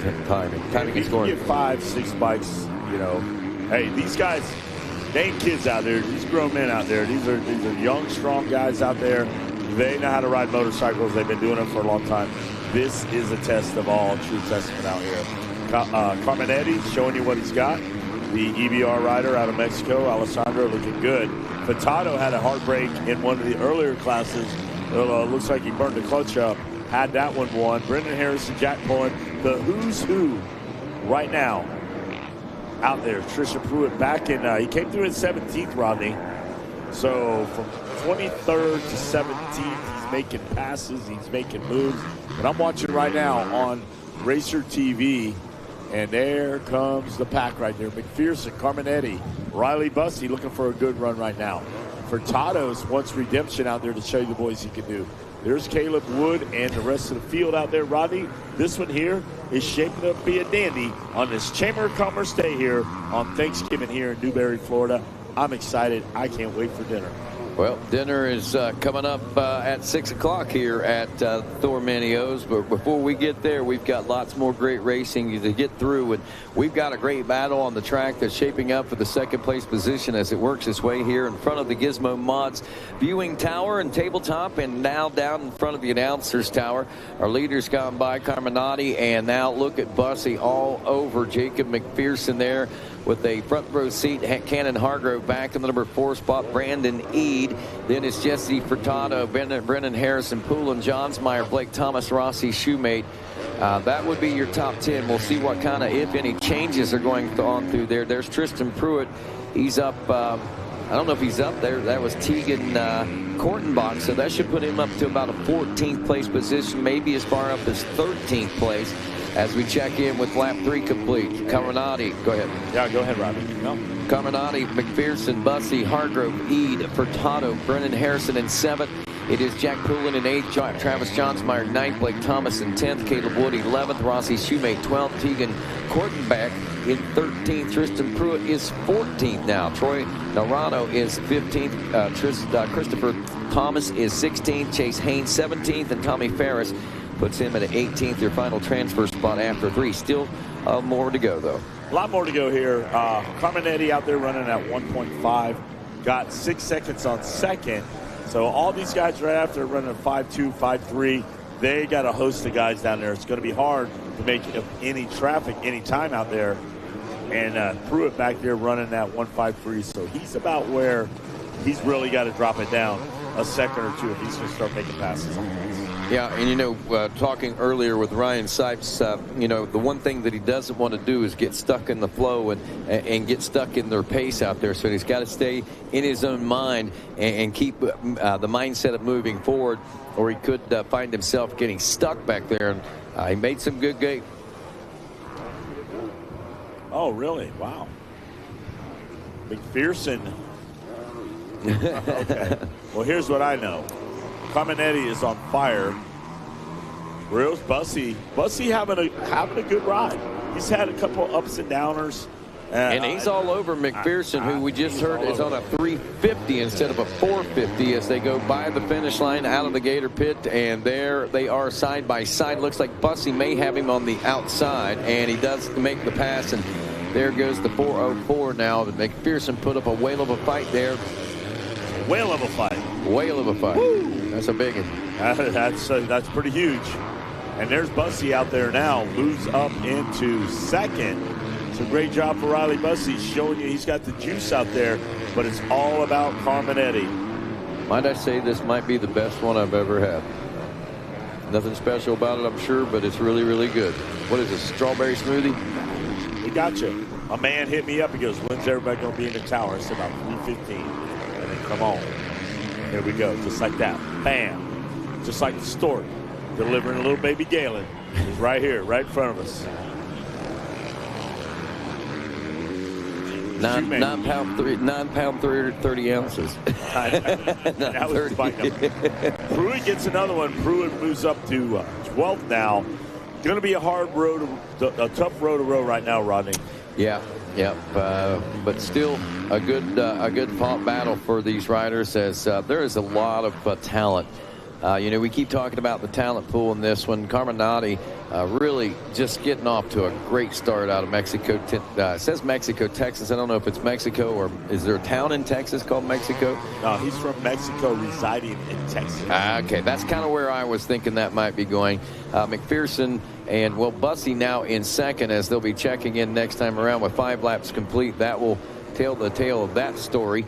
And we are making our way around for now the 5th lap complete as Carminati has checked in. There is Bussey checking in out of Wisconsin on that Yamaha. McPherson dropping back a spot and about 3 seconds behind Bussey now. Bussey turning 151.9. That a little faster than Carminati's lap last time around, but we're looking at a near 8-second gap, so it's going to take a bit more than that. And Carminati has just settled into a very quick pace at around that 1:52 mark.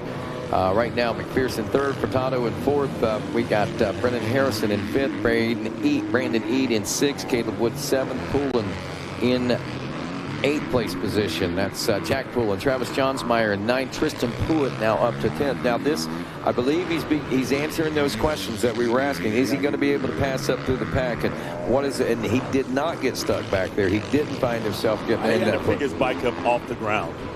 You got to pick your bike up off the ground. You can put your head down. You got to move forward. So boxes are being checked right now. Can he get any more? Now he's matching the lap time of your leader, but a lot of filler in between 10th and first right now. So I'm still going to keep watching here. The white flag's not out yet. Hats off to everybody on this. I see Cannon Hargrove didn't get. Maybe he was collecting in that little bit of tip over there with Pruitt. He's just back at 24th. Costanza, Snellgrove, but here they come again, Rodney. They're going to buzz the tower. I'm not sure how much time we have here, but by my calculations, yes, sir, I'm thinking that Pruitt might have an opportunity to actually end up finishing top 5 in this if he's able to make those passes. The lap times are signaling that easily to be done, but we know it's hard to make the passes once you get to the person, especially when you get up higher in the ranks of the top 10. So that's what Pruitt's on the mission of doing right now. As we wrap up lap 6 now with both your first and second place riders through, Carminati and Bussey, McPherson, Furtado, Brennan Harrison, your top 5 all checking in.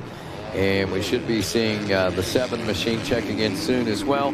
With Brandon Eade in 6th, there's Caleb Wood should be checking in next. Tristan Pruitt up to 8th place. So there we are, 151.6. Fire in his eyes.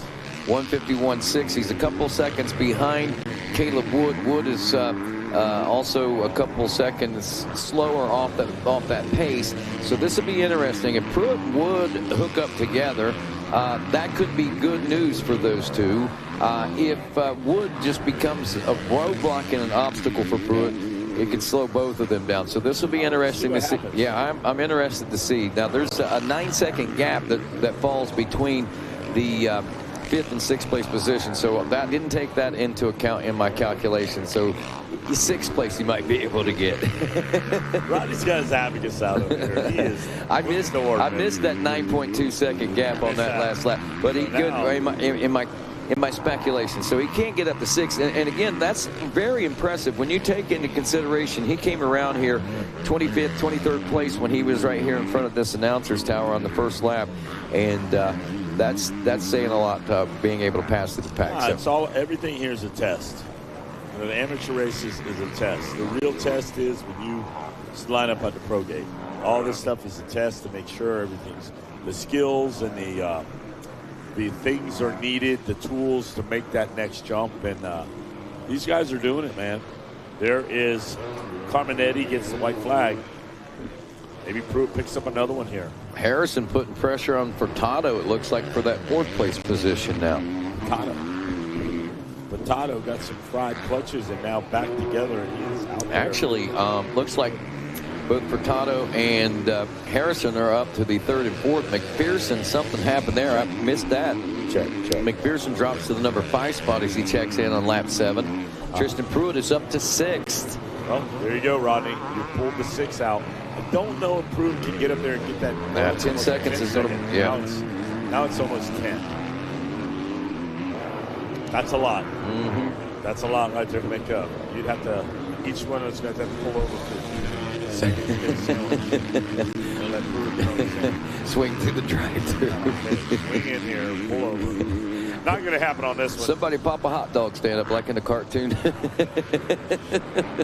Not happening.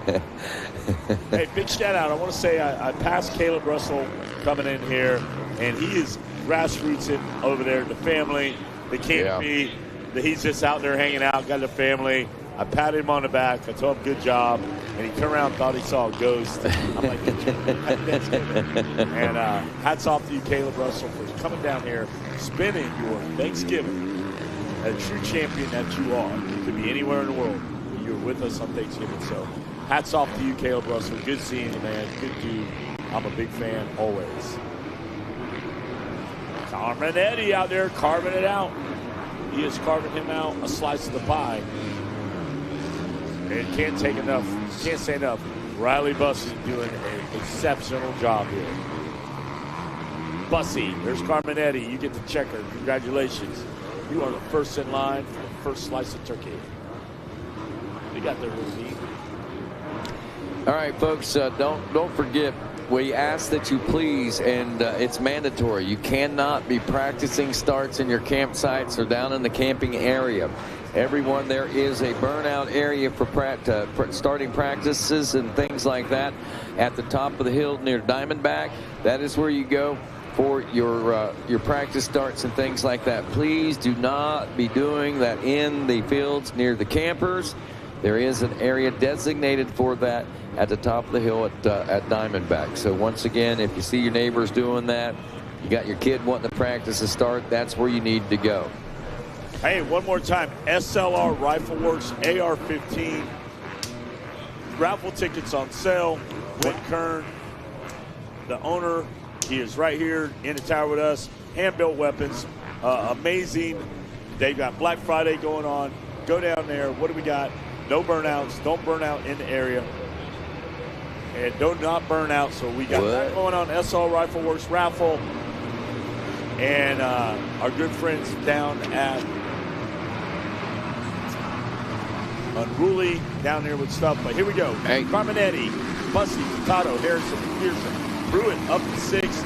Wood, Fade, Haynes, Poland, Johnsmeyer, Shoot 8 in the top 12. Rodney, we got another division. We most certainly do. This is Division 2 of the 450B class, brought to you by Race Tech.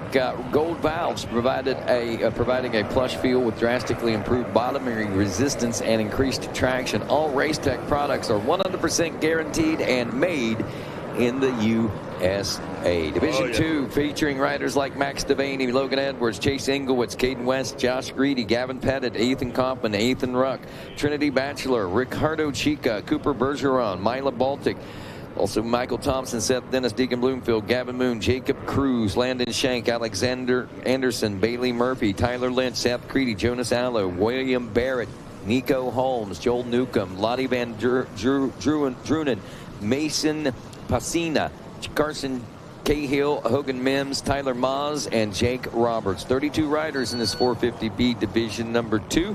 Again, I believe it's the top 18. We're transferring out of this one as well, straight to Moto number 2. The remainder will go to one LCQ, from which we will take the top 6. Hey, big shout out, Sonny Nialetti. Shout out to you, bro. Listen back there, Big Sonny, Hayden Deegan's uncle, track builder, Arena Cross Series, Partzilla. Hats off to you, Sonny Leonetti. I will catch you soon, my friend. Thanks for listening in. We appreciate you. 151 is what the machine said, but I could have misread that a little bit. Big shout out, Rob Fox from Dunlop at home checking us out. Is that right? Got us on the TV. Hey, Rob. Said I got you right there. Racer TV on at Rob Fox's house. And he hopefully comes back. I don't know if he's going to bring Henry back or not, but oink, oink, oink, Rob Fox. You tell Henry that. Hey, we're going to have a little fun up here, man. This Thanksgiving, you know. You might hear some shout-outs or some stuff, but we love the fans. We love everybody at home that's watching. Got some guys going through there. Watch out for Trinity Batchelor. Yeah, watch out for William Barrett. Barrett listed as a 155, actually racing under the 151. At least that's a discrepancy in my sheet. But regardless, it is William Barrett out front. Hogan Mims in the number 2 spot on the 701 Gas. Seth Dennis back in the number 3 spot. There's Trinity Batchelor you were talking about there in 4th aboard the number 48. Gavin Moon in 5th. Seth Creedy in 6th. Caden West is your 7th place position rider on the gas machine. Josh Creedy 33 in 8th. 761. Tyler Maas is 9th. 10th place. Michael Thompson. Then it's Jake Roberts. Carson Cahill in 12th. Ethan Kaufman, Jonas Allo, Deegan Bloomfield, Ricardo Chica is 16th, Ethan Ruck in 17th, and Tyler Lynch rounding out the top 18. Lottie Van Drunen, Joel Newcomb in the 19 and 20 spots, and just also outside that top 18 transfer spot is Nico Holmes and Gavin Pettit back there in the 21 and 22 positions. All right, here they go. The young lady from the Netherlands out there Van Duren doing a good job over on Supercross now, jumping in the mix here. Sliedrich. Yeah. Yeah, that's where she's from. What was the Netherlands? Yeah. Oh, yeah. Holland. Used to be Holland. Holland. Now it's Netherlands. They just changed the whole name. Did they really? Oh, yeah. It was Holland during the war. And I went over there. My daughter went over there last year, and it was Holland. Now it's Netherlands, Amsterdam. Flow right up in there. That's interesting. How about that? That is interesting. Thanks for that little bit of information. I kind of recall that being said on the news once or twice there a few years ago, but it just never did take hold. Yeah, it's crazy. It's wild over there. I imagine. All right, Barrett Seth Dennis, we saw him yesterday do some work, and he is doing work again right there. Barrett Dennis, Mims, Bachelor, Moon, Caden West, Seth Greedy. Don't be greedy, Josh Greedy. You're in there in the top 8. I know you're going to want more. Jake Roberts having some issues out there, dropping about 4 spots back to the 13th place position now, but we've got a little bit of a shake-up through our top 8 team. Barrett, Dennis, Mims, Bachelor, those boys all stay in the same. Gavin Moon in 5th, Caden West 6th, 7th, Seth Greedy. This is where things get a little shaken up here. Josh Greedy dropping back to the 8th spot as Greedy moves up to 7th. Michael Thompson in 9th. Tyler Maas drops back to the number 10 spot. Carson Hill in 11th. Ethan Kaufman is 12th. I believe Jake Roberts drops back a few to 13th. Egan Bloomfield in 14th. Jonas Allo 15th. Ricardo Chica 16th. And Ethan Ruck and Joel Newcomb. Tyler Lynch and Gavin Pettit now your next 2 riders in line in the 19 and 20 spots. Van Drunen dropping to the 22 spot as we watch this Race Tech Moto, the 450B Division 2 unfold here before our very eyes. And there he is again. Watch that, 93. Seth Dennis has missile lock on Barrett. Rodney, here they go at the base of the tower. He has closed that gap up tremendously as the 2 Yamahas now drop into the Gator Pit.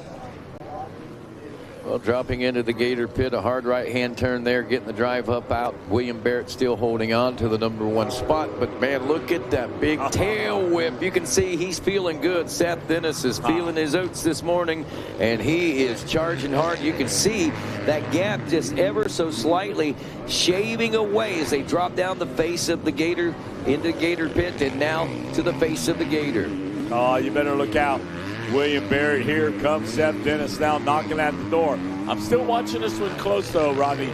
Mims and Bachelor out there doing a great job with Moon and West, but you can't take nothing away from these 2 guys up at the top. Oh, what a line, he popped out the line right there, did a little slide out. That's going to allow a little breathing room for Barrett right now, but if I know Seth Dennis, he is dropping the hammer like Cole Trickle, and he is going to go after him. Well, I'll tell you, the adrenaline has to be pumping for Dennis for sure for now, and as for Barrett, too, as he had that pressure being applied, but he rose to the occasion. Dennis showing the wheel and actually less than a second behind him there as they made their way across the top of the back of the Gator, and man, he fought valiantly to hold on to that spot, and Dennis makes a little mistake. Mims still back in the number 3 spot in Bachelor, and that's you're right, that is a battle that is starting to shape up there. About a second between the 2, and they're running nearly identical times, but when you see them on the course, every once in a while you'll see Bachelor trying to stick a wheel up in there on Mims, but he's somehow or another able to stretch it back out. All right, here we go. Steady as she goes now. Picturesque day here, Rodney, as it's burned off and the sun is out and it's shining down on Barrett and Seth Dennis now as they make their way around, and it looks like... Oh, that was Dennis that made Dennis was out front. Yeah, I guess Barrett's the one that went down. All apologies. No, Seth Dennis is off out front, and watch that whip. Bam! Fires out of that pit. Here they go now. Seth Dennis now. Down around the first turn. He hand salutes the Dunlop Thor Parks Limited billboard. Grit is right there behind him, and he is showing true grit, Rodney, as he is dropping the hammer. Watch him now in true fashion over the dinner table. Pow! Lays it sideways and is running that 152. So it's going to be interesting to see the number 70 and Seth Dennis go at it. Yeah, it sure will. And and then throw Pruitt in the middle of it. Yeah. Because Pruitt almost needs to go out and have a clean second moto. Yep. Just win the thing. Whatever happens behind him happens. You know, could he get top 3? Could really, these 2 guys have bad luck? and all of a sudden that 6 stands with a 6-1 could be a championship run. Absolutely. And Seth Dennis, as he said out front now, in that little exchange, it was Barrett that went down a lap ago. But, you know, equally, I'm impressed with what Barrett was able to push with on that lap after going down like that. He came up out of there. He came out a hard charge, and don't think he didn't fight to try to get it back, because he did. I mean, there it is right there. The proof's in the pudding. He went down and still held second. Yeah. That's the breakaway they had there. Trinity Bachelor, hats off to you. You're running fourth. Good job out there. I'm watching this little bit of this bubble right here. Ooh, Roberts has dropped all the way back to 18th. Yeah. He was way up there. He was top 5 there in the first couple of laps. So we've seen a big issue of some sorts happening for the 971, it looks like. So Van Duren, the champion from the Netherlands, the young lady, she got to get 18th, and she's in the main. I believe the other year that she showed up, she made every main, never went to an LCQ. And let's see what happens here. It's close. I believe I'm looking at maybe the white flag comes out on this one. Not yet. A lot of racing still left here as these guys fire out of the pit. Rodney on lap number 4. Lap 5 underway. Yes, Seth Dennis all the way through. So this one's shaping up to be a dandy here. How about this lap time? 150.557. I'm not sure if we've seen a 149 in the previous. I don't think that we did. I think we were more in the 151s and 152s, but this is a 150 and a half. Seth Dennis is just rolling out there. But equally as important, the next fastest lap is a 155. Yeah, well, that 150 is going to go with Pruitt and Alessandro Carminetti. Yeah. If those 3 guys get together, we may see a 3-man split from the rest of the field, and no discredit for anybody out here. All right. We love every one of you guys. But I'm just talking numbers, what I'm looking at now. If you had to say, or there's a dark horse, Rodney, always. Oh, yeah. So right now we're looking at hard numbers now, and Seth Dennis dropping that 1.50. Impressively. He's doing a good job. All these guys are. I love watching dirt bike racing, man. I love to see kids getting out there and getting after it. I wondered why you came down here. I just couldn't figure it out. Yeah, just do it, man. Since I was a kid, it's dope. Hey, I love a good battle. I love dirt bike racing, motorcycle racing. I love to watch it. I love racing, period. Like I said, I told a buddy, 2 snails go at it. If it's a competitive race, I'll sit and watch it. Rodney will call 2 snails out there racing. I move it about that pace. Dennis threw for Dennis threw. Oh. Well, alrighty then. Hey, Meg. I need you in here, Meg. I need Meg in here, baby. 151.221 is your leader's 6th lap time, so he's still holding a very quick pace here at the very end. And as we go down through the standings, one other place that we're watching is that final transfer spot between Tyler Lynch, Nico Holmes, and Lottie Van Drunen. She was actually turning about a second faster than those 2 ahead of her, was only 0.4 of a second out of the transfer spot. So this is one of those positions that is very critical, at least for all 3 of those riders that are vying for the spot. Jake Roberts, by the way, has dropped back to the number 21 spot. There's no deficit here. No. They are probably bar to bar coming through here, and I'm going to find them and pick up on that last transfer spot. Wherever you are on the track, I need to see this. They should be coming right down about right now. There is. That was the 401 right there. So the 401 just dropped in front of us in 20th. Let's see if her spot got any better. And I still don't see the white flag out. So you better get on your trusted seat and ride. She's up to 18. Oh, she's in the transfer spot. She's in the transfer spot. 203.577. She has 0.244 over Nico Holmes. Holmes turned to 205. Tyler Lynch, who's behind him, turned to 206. So if lap times are any indication, Lottie Van Drunen should have this 18th place locked up. And theoretically, she should be getting around Jonas Allo for that number 17 spot, whom she's only 0.2 of a second behind. All right, the white flag is out. I just, out of corner of my eyes, saw somebody from the first turn come down through there with authority down and drop in that pit. And I'm like, well, who's this guy? Like, and it was Van Duren with wide open speed, true form, coming through there. I was like, wow. Caught me off guard.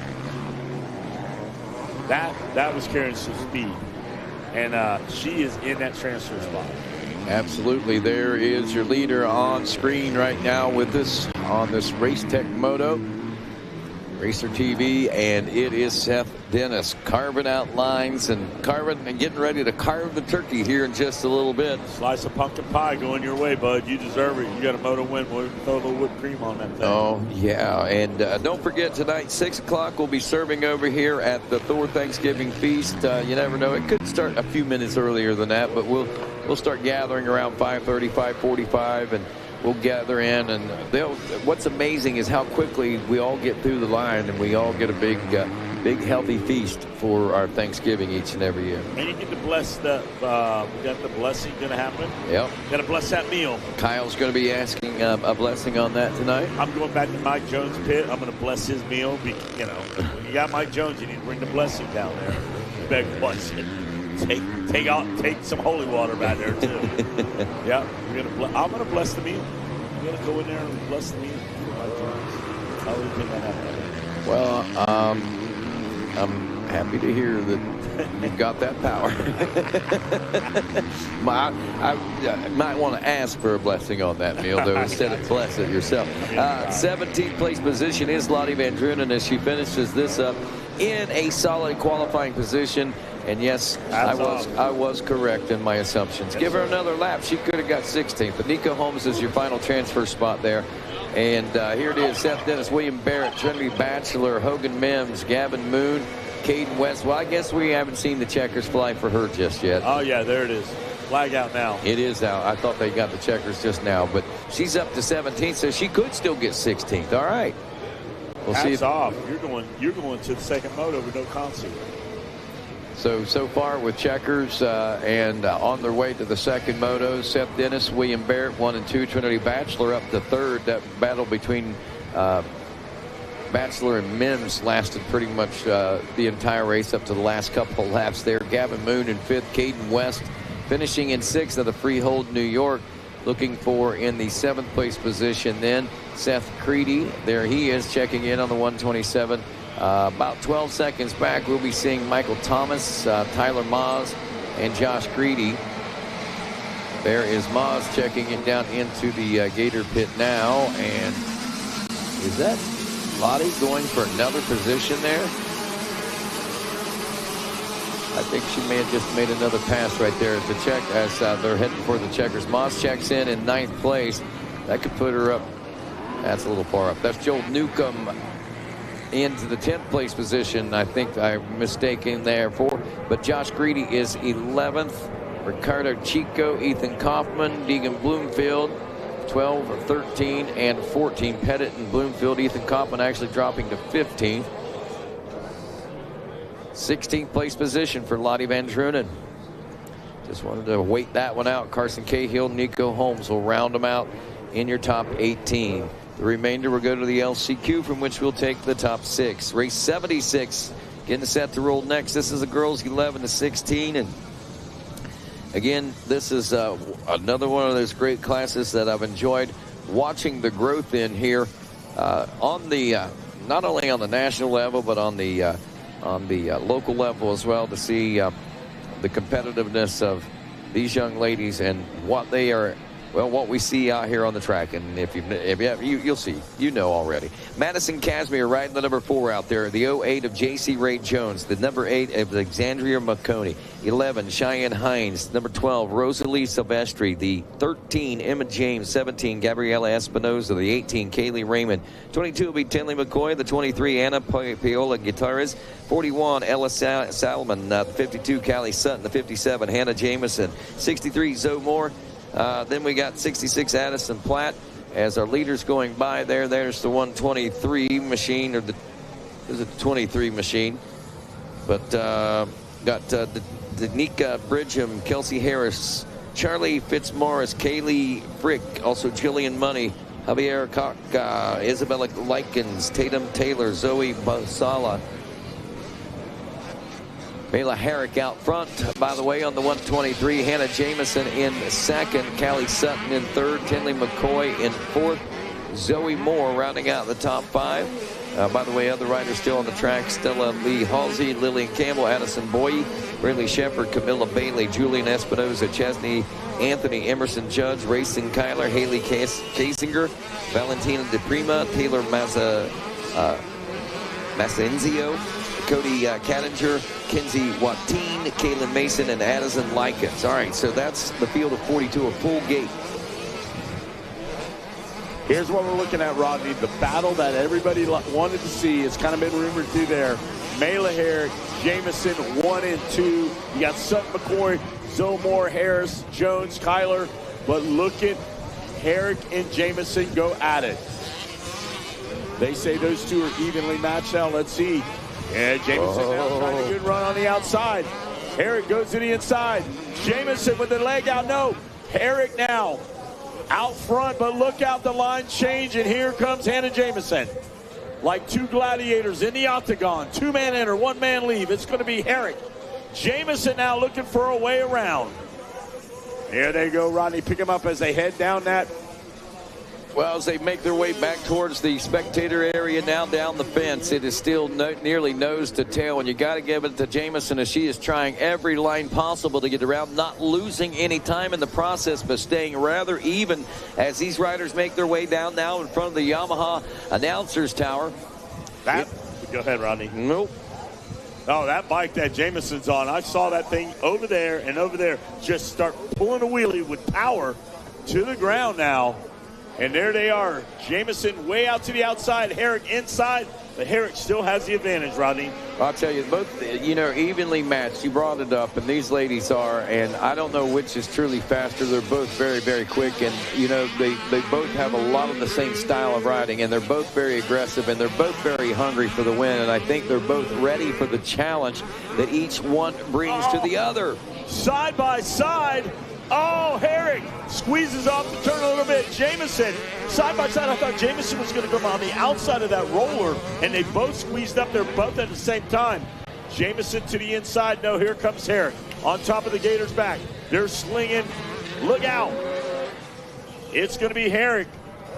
Wow. Jamison, as they 2-bike breakaway, running a 2:02. Watch him go. There goes Jamison, firing to the inside as they head down 20 miles of bad road. Can Balick fire back? Balick goes to the inside. Jamison with the upper hand as they head down the big gator tail. And it is Hannah Jamison now with the run, with the inside line. Moving forward now, Hannah Jamison now has made the pass. Wow. Now in control of this one, Rodney. Yeah, she certainly has, and made it with quite a bit of authority, really. I mean, very evenly matched, as we said, in speed, but one is generally faster than the other, just enough. And it looks like Jamison is just enough, and then maybe a little more right now, as she is really feeling good out here on this racetrack. A beautiful sunshiny day. It's Thanksgiving, and she is digging deep and making things happen as we wrap up lap number 3 with a new leader. Hannah Jamison has challenged and now gotten around Mayla Herrick for the number 1 spot. And as we dive down into the 3rd, 4th, 5th, 6th place positions, Callie Sutton, Tinley McCoy, Kelsey Harris, Zoe Moore, Racing Kyler working her way up through the pack now. She's turning 2:08s and among 2:10s, 2:11s, and 2:14s. This young lady is on her way to the front of the pack. I tell you, women's WMX racing is just going to be amazing with Lala Turner up there paving the way, and KK and all the rest of them. Now you've got this young crop of young ladies right there on these 11 to 6-year-olds or on the 85s or on the Super Mini. Once they get on those big wheels, it won't be long. They'll be in WMX, and now you're going to see that WMX gate go bigger and bigger. So hats off to all those involved making that happen. Yep. And there's nothing but raw talent out there. You know, and all these young girls out here, there's 41 of them. All right, yeah, you know, here's the thing, you know, I mean, and taking nothing away from any of the generations of WMX and top women's class stars that we've had over the course of history, but there's something to be said about this new crop of talent that is coming up through these youth ranks right now. It is a different breed of racer that is making its way into the next levels. And what we will witness over the course of the next 6 to 10 years, I expect will be probably, it wouldn't surprise me to see them featured on Peacock, on television. I think the racing will be, the level will reach that peak where they will have their own following, and it'll just be part of the program at one point. It is, that's the kind of vision that I see for WMX. Well, Jameson, a new signee to the Monster Army, so that's going to give her a little confidence, a little boost, like, hey, they're taking me serious out here. You got to go out there and put laps down. Mayla Herrick's made her bones, and she's one to be reckoned with out here. Sutton, McCoy, Kylie Stallings came right out of the crop of this young 11 to 16-year-old class. So these girls, J.C. Ray Jones, I saw her at GPF. That's a newcomer to the sport, to this group, and she's putting it down out there. Oh, look out. Ho! Yeah, Tinley McCoy going after Callie Sutton as we dive down into the Gator pit there. Not sure if she was able to make that pass and make it stick, but she was certainly trying to thread needles there for sure. And as we check in with lap number 4 complete, Herrick, Jamison, Tinley McCoy takes over the number 3 spot. Sutton drops the number 4 spot. What happened here? Changing of the guard here. Yep. Changing of the guard. Well, Hannah had a problem. She dropped to a 2:11 on that. She still got a 7-second lead on this, but Mayla Herrick turned a 2:02, so it was a 2:12 basically for Hannah Jamison. While we were watching and talking about the other riders, right? That's how that happened. So Herrick out front. 7 seconds. Let's see what happens here. I can't watch the TV. They aren't on. They switch it around. They don't follow the leader all the time. All right, so here we go out there. Herrick out front. Jamison McCoy moves up to 3rd. There's your leader right there, Mayla Herrick. Out front, cool, calm, and collected. Gets the baton passed back to her. And now out front, white flag now. And, you know, you can't take nothing from either one of these two. Jamison is honestly in a good spot, Rodney, because if she could go out there and do business. Yeah. And I just figured out what happened, because they said it happened down here in the Gator Pit, and it's right in an area right where we can't see visually from the announcer's tower. And I was watching the race with Tinley and Callie. They dove in, and when I thought I was going to see Tinley and Callie coming out, Hannah was right there, and I was like, what are they doing so close to her? I didn't realize that that's what happened. So, all right, so that's where I was a little confused, but now I found out what happened. She went down there, right down there.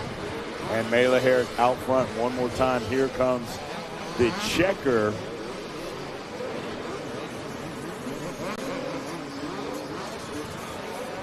Checkers for all these young competitors here. All righty, so Mayla Herrick taking the win. Hannah Jamison in 2nd. Jamison turned a 2-minute flat .226, which was the fastest lap of the race on that last race, trying to bridge that gap. It was some 5 seconds, brought it down to 2.2 seconds. Actually, it's more like 7, I think, but 2.2 seconds when it was all said and done. Tinley McCoy will finish in the number 3 spot. Callie Sutton in 4th, Rayson Kyler in 5th, Kelsey Harris in 6th, Zoe Moore in 7th, J.C. Ray Jones in 8th, Brinley Shepard in 9th, and Kenzie Watine will round out the top 10 there. But what a race. I mean, we had the battle for first between those two gas riders, and Tinley McCoy and Callie Sutton had a great race out of that as well. And how about Rayson Kyler working her way up through the pack into a 5th place position, finishing solidly in 5th at race's end there with a 13-second gap to try to make up, but still hats off and good job to all the young ladies out there in that girls 11 to 16. As we move to race 77 next, it's the 12 to 17 BC Division 1.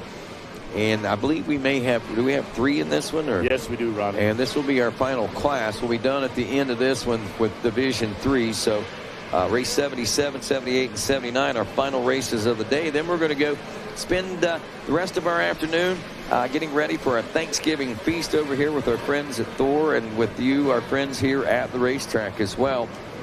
All right, so coming up, Division 1, Logan Head, Talon Ekholm, Leon Gomez Cortati, Ian Andrell Avicito Marcos, Jake Willis, Maddox Perque, Matthew Williams.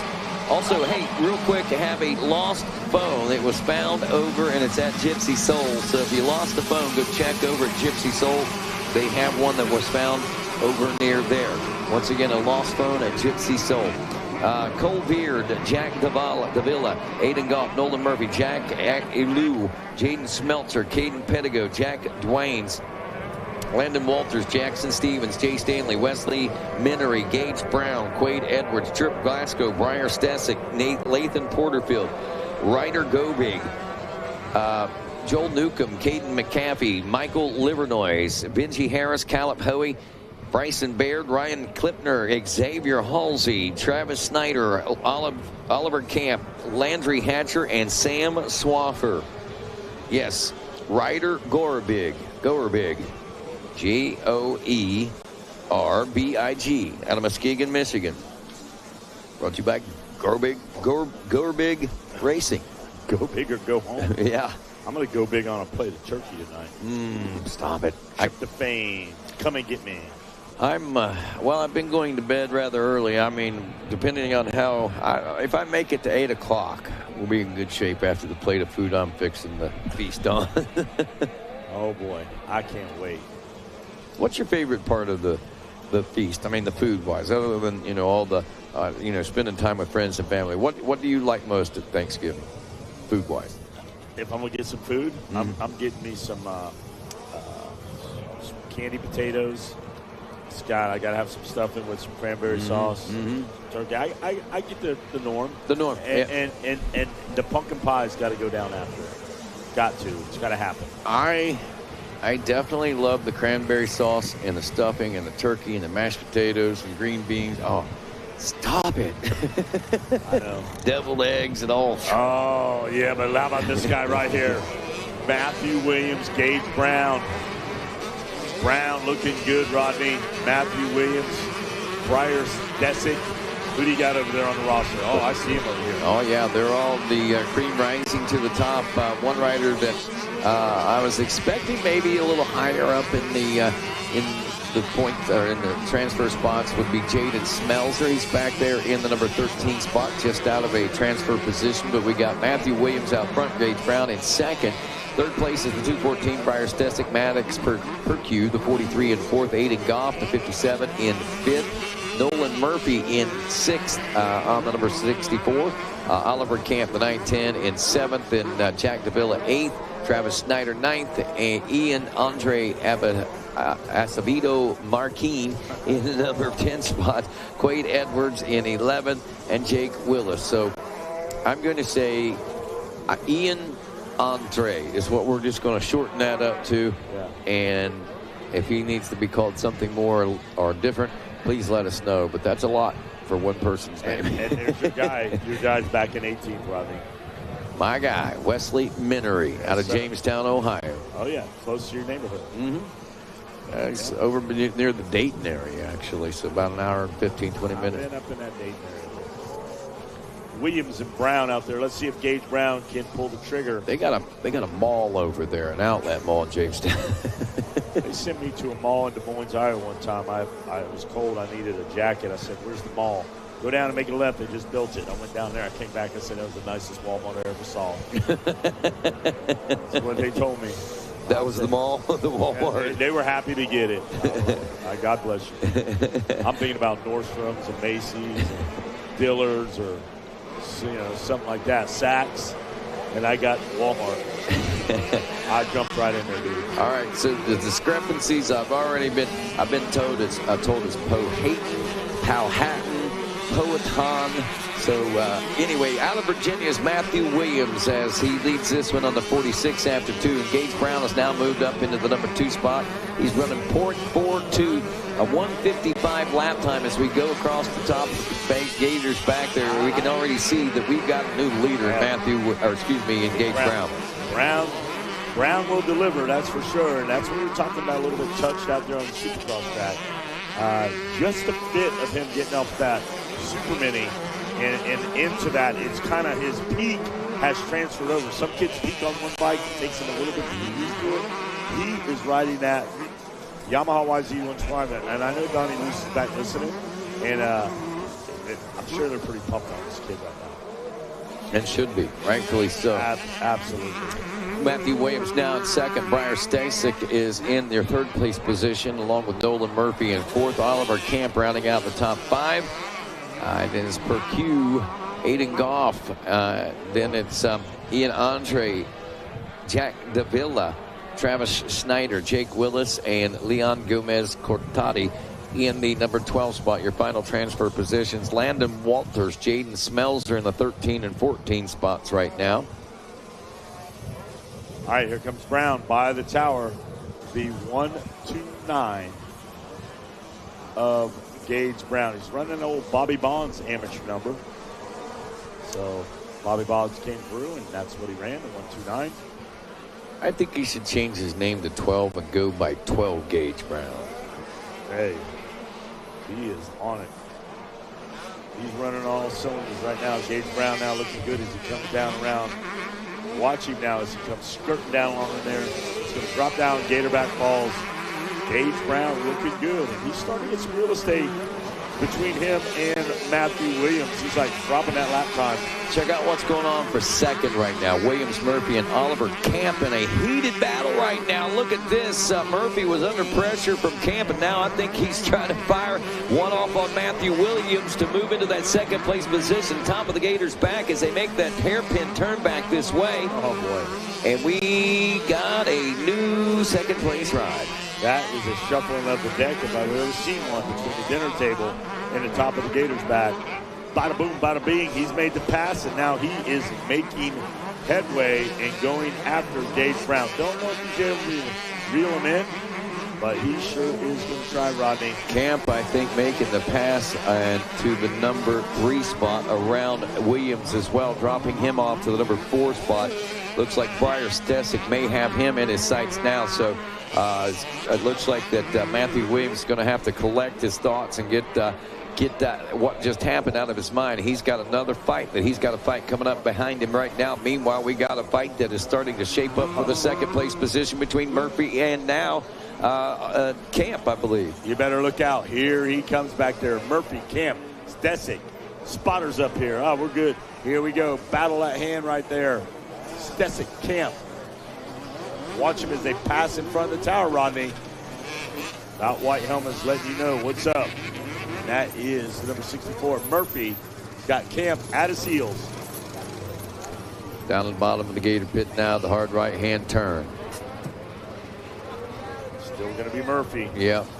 Getting a good drive out of there. Gage Brown's checked in. Murphy in second. Oliver Camp third. Williams has dropped off to fourth. Let's see if Stesic has been able to cut any time in on that. 0.7 seconds is what we're looking at as they go across the finish line. They're out near the first line, actually coming down towards the Gator pit. It looks like we may have just seen the pass take place there as Brian Stesic now moves into 4th place as he takes that Yamaha one more spot up as they head up and over the Gator now. Those boys are after it right now, but the guy out there, Gage Brown, if you call Brown, you need a package delivered, Brown delivers, and he's doing it right now. He's all the way halfway down to Archer. He is in Archer delivering packages right now. Oliver Camp is back on the attack for that second place position away from Nolan Murphy now as they head out back again and just temporarily out of sight, dropping onto the back of the Gators tail now. And here comes that KTM ride of Camp trying to put that pressure on, but look at the wick that Nolan Murphy brings as he puts that distance back between himself and that 3rd place position of Oliver Camp. For how long? Meanwhile, out front is still downtown Gage Brown. 12 Gage Brown out front. Firing with both barrels now. double barrel shotgun making it happen out there. Brown, Murphy, Camp, Williams, Rodney, what do you see? I see it's still all over the second place position. Oliver Camp trying to make things happen as they work their way into the option lanes now. And near the, right in front of the Gizmo Mods Tower, over that tabletop now, here in front of the announcer's tower, we got a battle for second place. And it looks like Nolan Murphy has got his hands full, but at the same time, if he gets around that lap rider, and I think he did, I think he's going to be smooth sailing ahead here with one more lap to go. White flag waves. Gage Brown through with one more. Now Nolan Murphy and Oliver Camp out of Chesterfield, Missouri in that third place position. A 157.228 for him, a 157.218 for Nolan Murphy. Nearly identical lap times. Back in 10th, I'm watching Jake Willis go at it with Travis Schneider. Also, you got to keep an eye on Davila. He's in 9th. He's starting to feel the pressure. You got to protect your lines right now, but it's all about downtown Gage Brown. Brown up front all by himself, and he earned that spot, there's no doubt. Some 7 seconds or so now out ahead of the rest of the field. Murphy and Camp continue their battle. Stesic up to the number 4 spot. Aiden Goff also now moving up a spot on the Husqvarna out of Chillicothe, Ohio, in 5th place. Another one of my neighbors, if you will. Matthew Williams now 6th. Ian Andrea is 7th place out of Mexico. Then Travis Schneider out of Rhinebeck, New York in 8th. Jack Davila out of San Jose in 9th place. And Maddox Perque rounds out your top 10. Your 11 and 12s, Leon Gomez Cortada and Landon Walters, who's been riding outside the top 12 for the first few laps in this one, finally breaks into a qualifying position. All right, here's Murphy and Camp now, and Stesic still 2, 3, and 4, but there's room for Eddie and Goff now and Williams to try to join those 3 and soldier on to the front. Well, we'll see if they can make that happen as our leaders are winding their way around here, and they continue to battle right now. They're battling towards checkers in these front positions as our leader, Gage Brown, the 129, should be checking through. There he is in front of the announcer's tower. And then he's got a few riders behind him. Oh, a little closer than I thought he was. Nolan Murphy, that looks like a lot tighter than 6 seconds. Not tight enough to challenge, but Murphy making some gains. And that could be due in part to some lap traffic and so forth out there. But 12 Gage Brown takes the win here. Nolan Murphy will finish up in the number 2 spot. Oliver Camp in the number 3 position. Brown slowed down to a 159.6 on that last lap, so that explains a little bit as why that gap looked a little closer. But Murphy, Camp in the 2 and 3 spots. Pryor Stesic is 4th, Aiden Goff up to 5th. Ian Andre in the number 6 spot. Matthew Williams 7th. Travis Schneider in 8th. Jack Davila in 9th. Maddox Perque in 10th. Landon Walters and Leon Gomez Cortada in the number 12 spot. That will be your division number 1. Race 77 in the 125, 12 to 17 BC class. 2 more races to go. Division number 2 off Rodney. If you pick them up, I'll watch who's going to get the start on this one as they ramble around turn number 1. All right, we'll give you who's out there. Lincoln Bischoff, Aiden Corville, Drew Doucette, Austin Camden, Keith Nalder, Jaden Barrows, Marco Carranza, Jose Antonio Gigoni, Brock Lamb, Lincoln Bartholomew, Kiki DePino, Skylar Bentley, Carson Sanders, Grant Getz, Blake Atkins, Hunter Gardner, Austin Meads, Tucker Zimmerman, Caleb Moore, or Marin, Hudson Vagel, Trenton Pence, Deegan Van Harten, also Owen Lewis, Nick Segal, Jacobo Roman Valaquez, Rylan Spar, Sterling Zavitsky, Juliana Salinas, Hudson Short, Wade Gravitt, Aaron Cornett, Ethan Dearmond, also Cameron Callow, Federico Romo, Chase Mountjoy, and Cameron Bradley. Keep it on the 91, Rodney. Looks like he got a good jump, but side by side at the back of the track by the Gator Tail, he's got that 51 on his heels. It's Sunrise Cycles, Pit Bike Moto, Carolina Design Realties. Back to Austin Meads, the 91 from Elizabeth City, North Carolina in the early lead on that Yamaha. And back in that second place position again. Number 51 looked like he wanted to pull up alongside of him. Kiki DePino on the SOB MX Tire back drive. Kiki is a tough one now. Going to be a good one. All right, I'm watching this now on the SLR Live Drone Works. They've got company to top 3 here. They come down to Gizmo's Mod straight away. We'll get a better look at them when they buzz the tower here, Rodney, but it looks like the 91, the 51. That's number 19 out front now. Austin Camden. I don't know. Where did he come from? Camden, I might have been dyslexic. There no, it says 19, but it's 191. I was close. But even that is not chiving with what I've got going on here paperwork-wise or even what's on my computer monitor. Let's see what happens when they check in at the finish line here. There we go. Rodney's got the 911, the 411 on him. It is Austin Camden. There is Austin Meade. So I was right. Yeah. I took the hit, but I was right. Oh, boy. Yeah, Austin on that one. Yeah, that's it. I owned it, though. I owned it, Rodney. Austin Camden, the 19 machine. Should have been 51, but the 51 was in there, so maybe something happened back there. Yeah, DePino is definitely dropped there. All right, so it's Austin Camden and Austin Meads, 1 and 2, half second separating them as they went through the finish line. Juliana Salinas in the number 3 spot.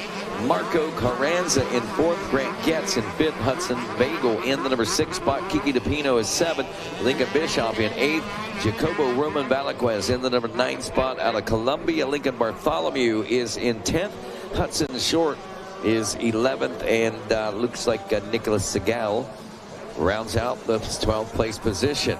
Just outside the transfer spots for Federico Romo and Cameron Bradley. 1 lap down. And we still got a long way to go. Well, let's keep an eye on this one right here. The rider out of around the Syracuse area. I see Hudson Short over there in Austin, out of Austin, Texas. But let's keep an eye on Hudson Bagel over there. Let's see what he can do. The number 100 ride, looking good out there. I saw this kid at Loretta's doing an exceptional job in the senior mini. Now I watch him at High Voltage in New York and a couple other races. And this kid's on fire. Looking for a breakout ride. Yeah, he's one of those guys, seems to have a really solid foundation, and that's what he's building on right now. And like you said, a breakout ride, just a good breakout ride for other folks to recognize just how solid a platform he's riding from. Could be all this young rider needs, and man. You see that? Yeah, Camden and Meads are still going at it in that first and second. And 3rd and 4th aren't far behind either when you look at the big picture. That's Hudson Short right there. No, that's Salinas. Hudson Short's going to be up in that fight just as well. But Salinas and Getz, anything Grant wants? Grant, yes. He's in there getting the top 5 right now, but he's got to hang on to it. Yep, so Bagel into the number 4 spot now as he's around Carranza, 157.9 on his lap time. And he's actually the fastest rider out there right now. Bagel just turned the fastest lap on a 157.968. So rightfully so, picking him out of the crowd. Wes Kane, as we watch this battle up front at the top of the hill, making his way back down. It is still the battle for the lead between Camden and Meads. Camden in the darker riding attire, Meads in the lighter blue. Tough break for Hudson Short, comes back through in 17th. He was in the top 10 on the first lap, so we had some issues out there looking for Hudson Short to get on that trusty speed and ride and make something happen. Man, Camden has got things dialed in back there on the Gators tail. Look at the distance he put between himself and the 91. Yeah, Meads. Meads can't go fall off that pace like that because Salinas, Bagel, Carranza, and Delfino are going to be there to capitalize on. Keep an eye on Bagel right now. Bagel is the one to watch. I didn't say anything, Ron. No, I know. I'm just saying at this moment, at this very moment, he is in the process of making the pass into the 3rd place position is what I'm trying to get at. Yeah. And this intensity, this battle, this ride that he is riding with is pretty spectacular. That's why I called out the one to watch when they first went off, and he's not letting me down. So he's not making me look like I don't know what I'm talking about. The kid's on fire. I've been watching him, and he is. I just saw him dance on that shifter, boy. You got to shift that thing up if you want it to go faster. I saw him click that thing up on it down. There he goes. He's going for it right there. He's going to try to get the drive into the first turn. See if he can make that pass over the step up now. Just out of sight for just a moment as we're watching him now on the drone. Man, what a fight back there by Salinas. You got to tip the hat to that as well. He didn't let him off the hook. He's like, you want to get around me, you're going to have to earn that, son. Meanwhile, there's the battle out front. Camden and Meads, Salinas and Bagel. So 2 different, there's a little real estate between the 2 of them, but the same battle going on. Bagel's going to set him up on the inside. And if he drops in, and he does, He steals the line away from Salinas going up the top of the dinner table, and now Bagel has set sight. Bagel running that 1:56, just a little bit faster than 1 and 2. He might be able to reel them in, Rondi. We'll see right here. We're watching on Racer TV. There's Camden. There's Meads. They're playing cat and mouse, but I just looked a glimpse in the same picture frame. Bagel now starts to come in the picture. Oh, yeah. Don't think that he's not going to be a force or a threat for the win in this one. Even with the night time that we have, we still have just a handful of laps to go, probably about the halfway point or a little further at this juncture. But Bagel obviously proving that he's got the speed consecutively. He just turned another fast lap at a 1:56.731. That was on lap number 3. And again, he's got Salinas and Mead less than a second ahead of him. Yeah, so he's powering through. He's taking some wide outside lines, just open the track up. I think you would tighten it up. Where they go, you need to go. You can't give up too much real estate. You don't have enough time. You don't have enough laps. If you got 30 minutes, you can string together something. But right now, you've got to go and stay with them lap for lap, line for line, tire for tire, and roll those bad boys in. There he is, jumps out there. Now he can see him, Rodney. He's closer. Now he's got a little bit longer track here where it's going to be horsepower. Who can hold it on the longest? And if you are Bagel and you see him now before you drop in the pit, you've got that feeling like, I've rolled up on him. I've got to catch him. Yeah. I've got to pass him. He was within a second at one point. He's dropped back to about 2 seconds. So I think he's just kind of resetting, if you will. He's come up with such force and vigor there. Now that he's got to settle down, he's got to figure out how to get past these two riders, and we'll see if he can get it all sorted out. This is the 125, 12-17 BC, division number 2 on the track, working on lap number 5. Austin Camden leading Austin Meads, Hudson Bagel, whom we're keeping an eye on right now, in 3rd. Giuliano Salinas in 4th. Kiki DePino in 5th. Lincoln Bartholomew in 6th. Grant Gex in 7th. Jacoby Roman Valaquez in 8th. Lincoln Bischoff is 9th. Cameron Bradley in 10th. Federico Romo 11th. And Hunter Gardner rounds out the 12th place position. All right, here we go. Looking good out there. Let's watch him now on Racer TV. They are on the same straightaway. They're all in the same turn at the same time. And I think the white flag will come on this one. The closer, watch. Now there's Bagel. A little bit closer this time. He is on the hunt. I think his pit board, if we looked at it, it probably says hunt. And he is hunting right now. That's all you can put on there. Charge or hunt or attack. I would think it says hunt. Well, I think he's taken a page out of your playbook there, Wes Kane. He has followed these riders through every line in this last section of the racetrack, and look where it has brought him. Basically up onto the rear fender of these riders as they get set to drop down into the Gator pit and back out. Look at the drive coming up.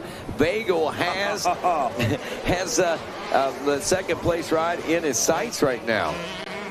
And I love watching good races like this. I love watching these guys go at it. Bagels had to come through the pack. Camden and Meads have had, like you say, clean air, good track in front of them. And Bagel has been eating dirt the whole way. He had a battle going back there with Salinas, got around Salinas, and now there they are. A back marker in the way. Could it be effective here? White flag is out. It's go time for Bagel. Less than 1 lap to go as Hudson Bagel has closed in on your front 2 runners who running less than a second apart. They are 3 riders strong now, making their way on the far back side of this race course as they race for first place. Who's going to get it? Can Hudson Bagel pull this one out? I saw him. He just made the pass. Looks like he made the pass. Yes, he got around Meads. Now he's going after Camden. Meads tried to fire back. Bagel changes the line. He slams the door on Bagel. Bagel pedaling. Lean his back. I'm trying to keep going here. And that is wild. There's that leg out again. He's pedaling that bike through there like, give me something. Like, is he going fast enough for me? Yeah. Pedaling that bike as he's going down the back straightaway. Just trying to give it every ounce of horsepower he can. It may work out for him as he's got on the inside of both of these riders right now, and he is right back on the rear wheel. A 3-rider shootout coming down the front stretch now. Into the switchbacks. 1, 2, and 3. You follow him. You got to follow him. You got to stay there. Here he goes. You got to try to out horsepower them. It's down in front of the tower there. 1, 2, and 3. Who's it going to be? There's our leader, Bagel. Does he have enough time? He goes up wide. He looks for a momentum shot down the bottom of the gator bag, and I think he might come up a little short, Rodney.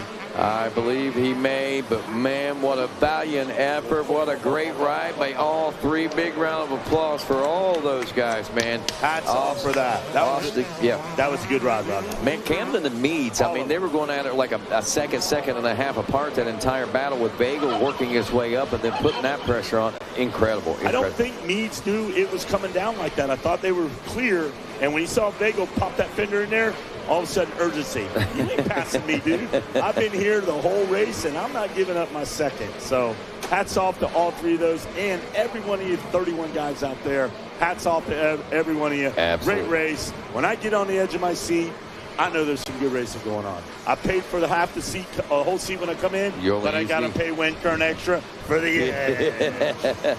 Juliana Salinas in fourth. Kiki DePino will finish up in fifth. Lincoln Bartholomew in sixth. Jacoby Roman Valasquez in seventh. Grant Getz in eighth. Cameron Bradley ninth.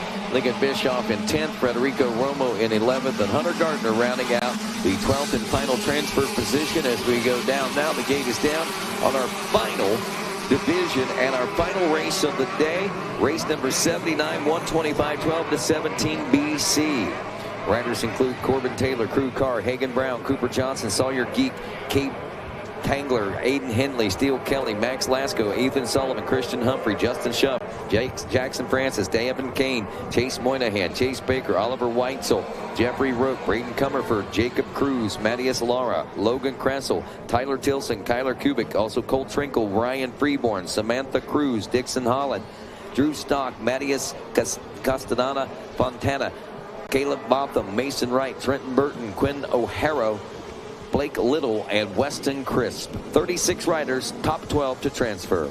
All right, here we go. We're going to pick up our leader out there. They drop in, and I'm watching this. A couple of Yamahas out front, maybe a Husqvarna.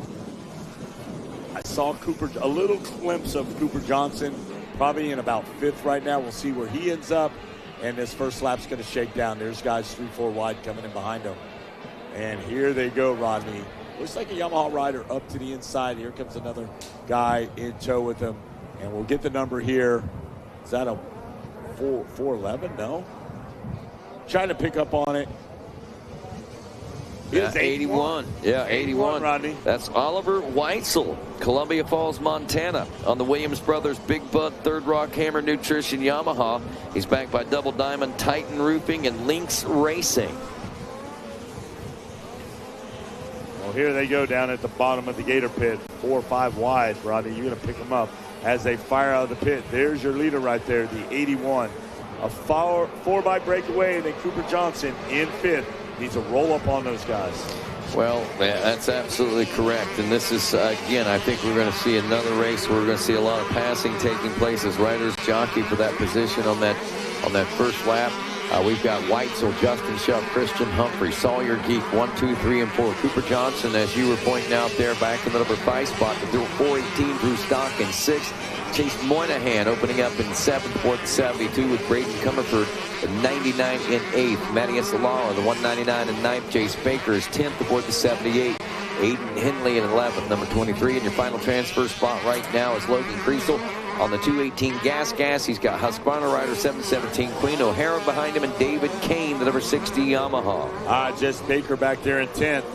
Right out of the sandbox. Got to make something happen here. I'm watching Sawyer Geek in 4th right now, Rodney. Let's keep an eye on Geek. Can the push come from Cooper Johnson to get Geek moving up in the field there? There's Cole. It's not Cole Trickle. It's Cole Trinkle. And he's got a matte set of tires. Oh, what do you see, Rodney? I think our leader, it was either Weitzel or Schuff, just went down out there. And that was a tough little get off and a heartbreaker for sure. Coming out of that back section off the tail back there. Over that little hump, boom, he just off the side of the track. You know what that does for, I'm watching right now, for Geek? It's going to move him up to the 2nd spot. So let's see how this shuffles here. Is that Christian Humphreys, the 47's out front now? Let's look when we look at the base of the tower. Yeah. I see the 47 out front. There's Sawyer Geek. Okay. Cooper Johnson in 3rd, the 55, double nickels. He's got a fever. Justin Schuff out there looking good. Let's see how this shakes down here. Johnson now in third. Can he reel him in? JP Money 101 trained athlete. Let's see what happens. Wow. So that was a changing of the deck. That was a big change. Schuff shuffled back to the 4th spot. I believe that was your leader that did go down there. So that a heartbreaker and a tough one there for Oliver Weitzel. But Christian Humphrey is out front. Geek in the number 2 spot. Johnson is up to 3rd. Justin Schuff 4th as he drops from 1st to 4th. Drew Stock in 5th. Chase Moynihan in 6th. Braden Comerford in 7th. Jace Baker, Logan Kreisel, Mattias Laura. That's your top 10. Aiden Henley and Cole Trinkle are 11 and 12. Trenton Burton, Davin Kane, and Steele Kelly outside the bubble right now in the 13, 14, and 15 positions. You better get on your horse and ride, Cooper Johnson, if you want to be part of this overall. You got 3 divisions. You're running third. You got to get up closer to Geek and ride this thing out to the front. Here you go. Beanie Comerford's got to be pumped on Braden out there. Jace Baker, Grandpa's over here looking good, trying to break the console with his fierce grip of his hands. Is that what that was all about? Yeah, look at that over here. The whole bench is shaking here. And he's been in this spot before. He had to do it with Jason, so he's doing it again with Jace. You saw your Geek down. What happened to Geek? Just a little mistake there. Yep, Geek. Out of shape, goes down. So that now opens up the window. Opens the window again. So we got a new 2nd place ride. We got Christian Humphrey with a little breathing room now. And we've got a racetrack with a very well-defined race face out there. 47, keep your eye on Christian Humphreys. A lot of big talk about him throughout. A lot of whispers, a lot of things about Christian Humphreys out there. We're starting to see it right now. Yeah. A lot of whispers. Rodney, whisper. What's going on? Christian Humphreys. I heard something. Well, the rumor's right there. If the rumors are what I've been hearing are true, he's showing you what's up. Out front is Humphreys. Humphreys going to be Johnson. Well, looking at the lap time, he's posting up a 156.1, now a 156.4, backing that up on lap number 3. 3.7 second lead now over 2nd place Cooper Johnston. Schuff back up into a 3rd place position now as Moynihan moves to 4th. Geek drops to the number 5 spot after that little mishap out there, still maintaining a top 5 position. So though he lost some spots out there, it's not completely detrimental to what's going on as far as the overall. Drew Stock, Braden Comerford in 6 and 7, Jace Baker in 8th, Kressel in 9th, and Mathias Laura rounds out your top 10.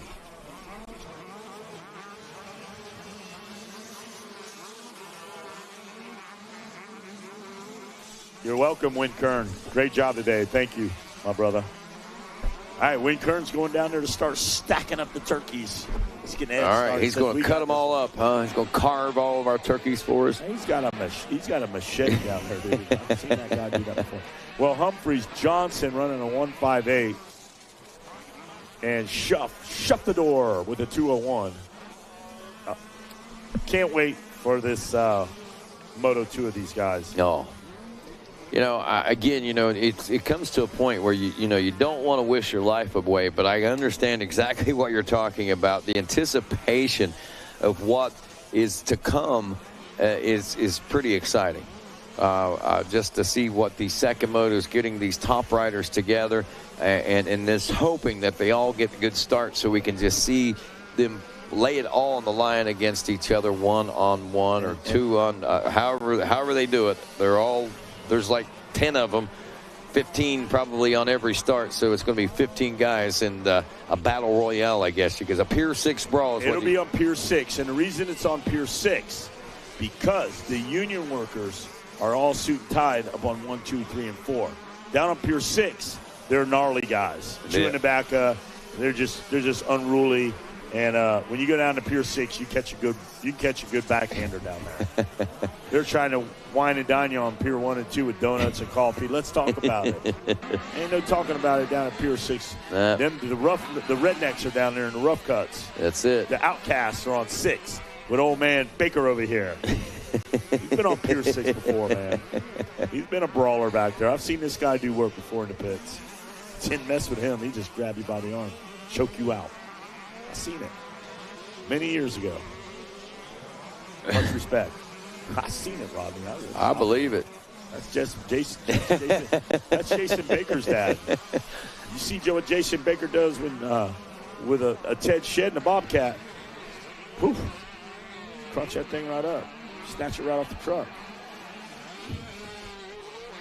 All right, here we go. 5 laps, working on 5 laps right now. We have a 1:57. Looks like Christian Humphrey slowed down a little bit, all the way back to a 1:57, which is still 1.6 seconds faster than anyone else on the racetrack right now, except for Sawyer Geek, who's a 1:57.8 himself in there. And look at that. Drew Stock also just popped off a 1:57 back in the number 6 spot. So some of these riders are really starting to shine in the latter part of this moto out here. And if you're going to get it done, you got to get it done for the checkers. And this is how Cooper Johnson's in. He's got Geek on his heels right now. Let's look. There's Johnson. There's Geek. That will be for a second and third spot right there. Yeah. Got shuffled back a little bit. So now let's see if Cooper Johnson on that JP Money 101 Next Level ride Pro Circuit deal can stay out in front of Sawyer Geek. Geek drops in. Here comes the horsepower now, side by side, Rodney. Up the top of the dinner table. Johnson with the edge. Let's see what happens. Johnson. Geek. Now, Johnson has to be methodical here. You got to play chess, not checkers. Take the inside line, make him go around hard out on the outside, cut it down low. Let's see what happens here as they drop down and make that right-hander. You got to be fast because Sawyer Geek knows his way around. So Geek goes around the outside, but it could be a momentum move. Now watch Geek change the line. You want to go outside? Yeah. I'm over here looking at him pedaling. And now Cooper Johnson's got to be careful. He's got to hold him off down when we go next to the road. Johnson with a fast line on the outside. Sawyer Geek now. Johnson's got to cut over. He's got to block that line, as he does well. You can't let Geek get any momentum. Here it goes. That inside line is deep. Now Johnson's got to get over. He's got to drop in there, as he does. Geek now getting dealt the bad lines. There's your leader out front, Humphrey. But this battle right here, they are on the edge of their seats in Tallahassee as they are watching Cooper Johnson hold off the fiendish attack of Sawyer Geek. Geek looking for a line. Is that the right way? Should he go outside? Johnson, you better be careful. It's a drag race side by side, and bam! Sawyer Geek says, hide and seek, here I am. Johnson's got to change the line. Here they go. Johnson tries to jump in. What's going to happen, Rodney, at the bottom of the pit? Johnson goes up high, cross ruts, jumps across the rut, slingshots down. Oh, not going to happen. Lap traffic out there. Had the momentum, Rodney, and it was a dandy going on there. Oh, man. Tip of the hat, like you say, to both those guys. Absolutely. Wow. Outstanding performance, and thank you all of our racers for the amazing Thanksgiving Day show that you have put on for us here at the 54th annual Thor Mini O's and race day number 5 West Kane. I mean, you know, each and every day we wake up with the anticipation and the hope of something great and something big. And yet again, I got it all day long. And again, I got it with you in the tower at 6:45 with your song. Get up. And we're going to close it up with you're going to go down there and you're going to be ready for the blessing. I'm going to go back there, get that turkey out with Mike Jones and take my New Testament down there.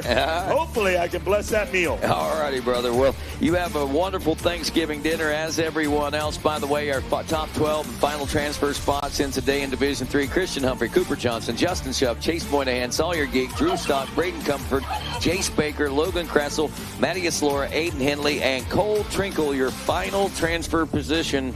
No, Trenton, yes, Cole Trinkle. Trinkle, baby. Yeah, he made it. So there you go as we look out on this beautiful end to a beautiful day of racing on this Thanksgiving Day. Thanks for tuning in and being a part of everything that we had going on here today. Thanks to all of our sponsors, of course, Thor and Pro Circuit, and, of course, to Dunlop Tires, driving our broadcast here on Racer TV and through the Dirty 100 app as well. On behalf of all of us here at at Racer TV. Adam Gordon, our producer. Griff Cotter, our director. Dan Reinhardt, our systems manager. Our engineer in charge, Jordan McFadden.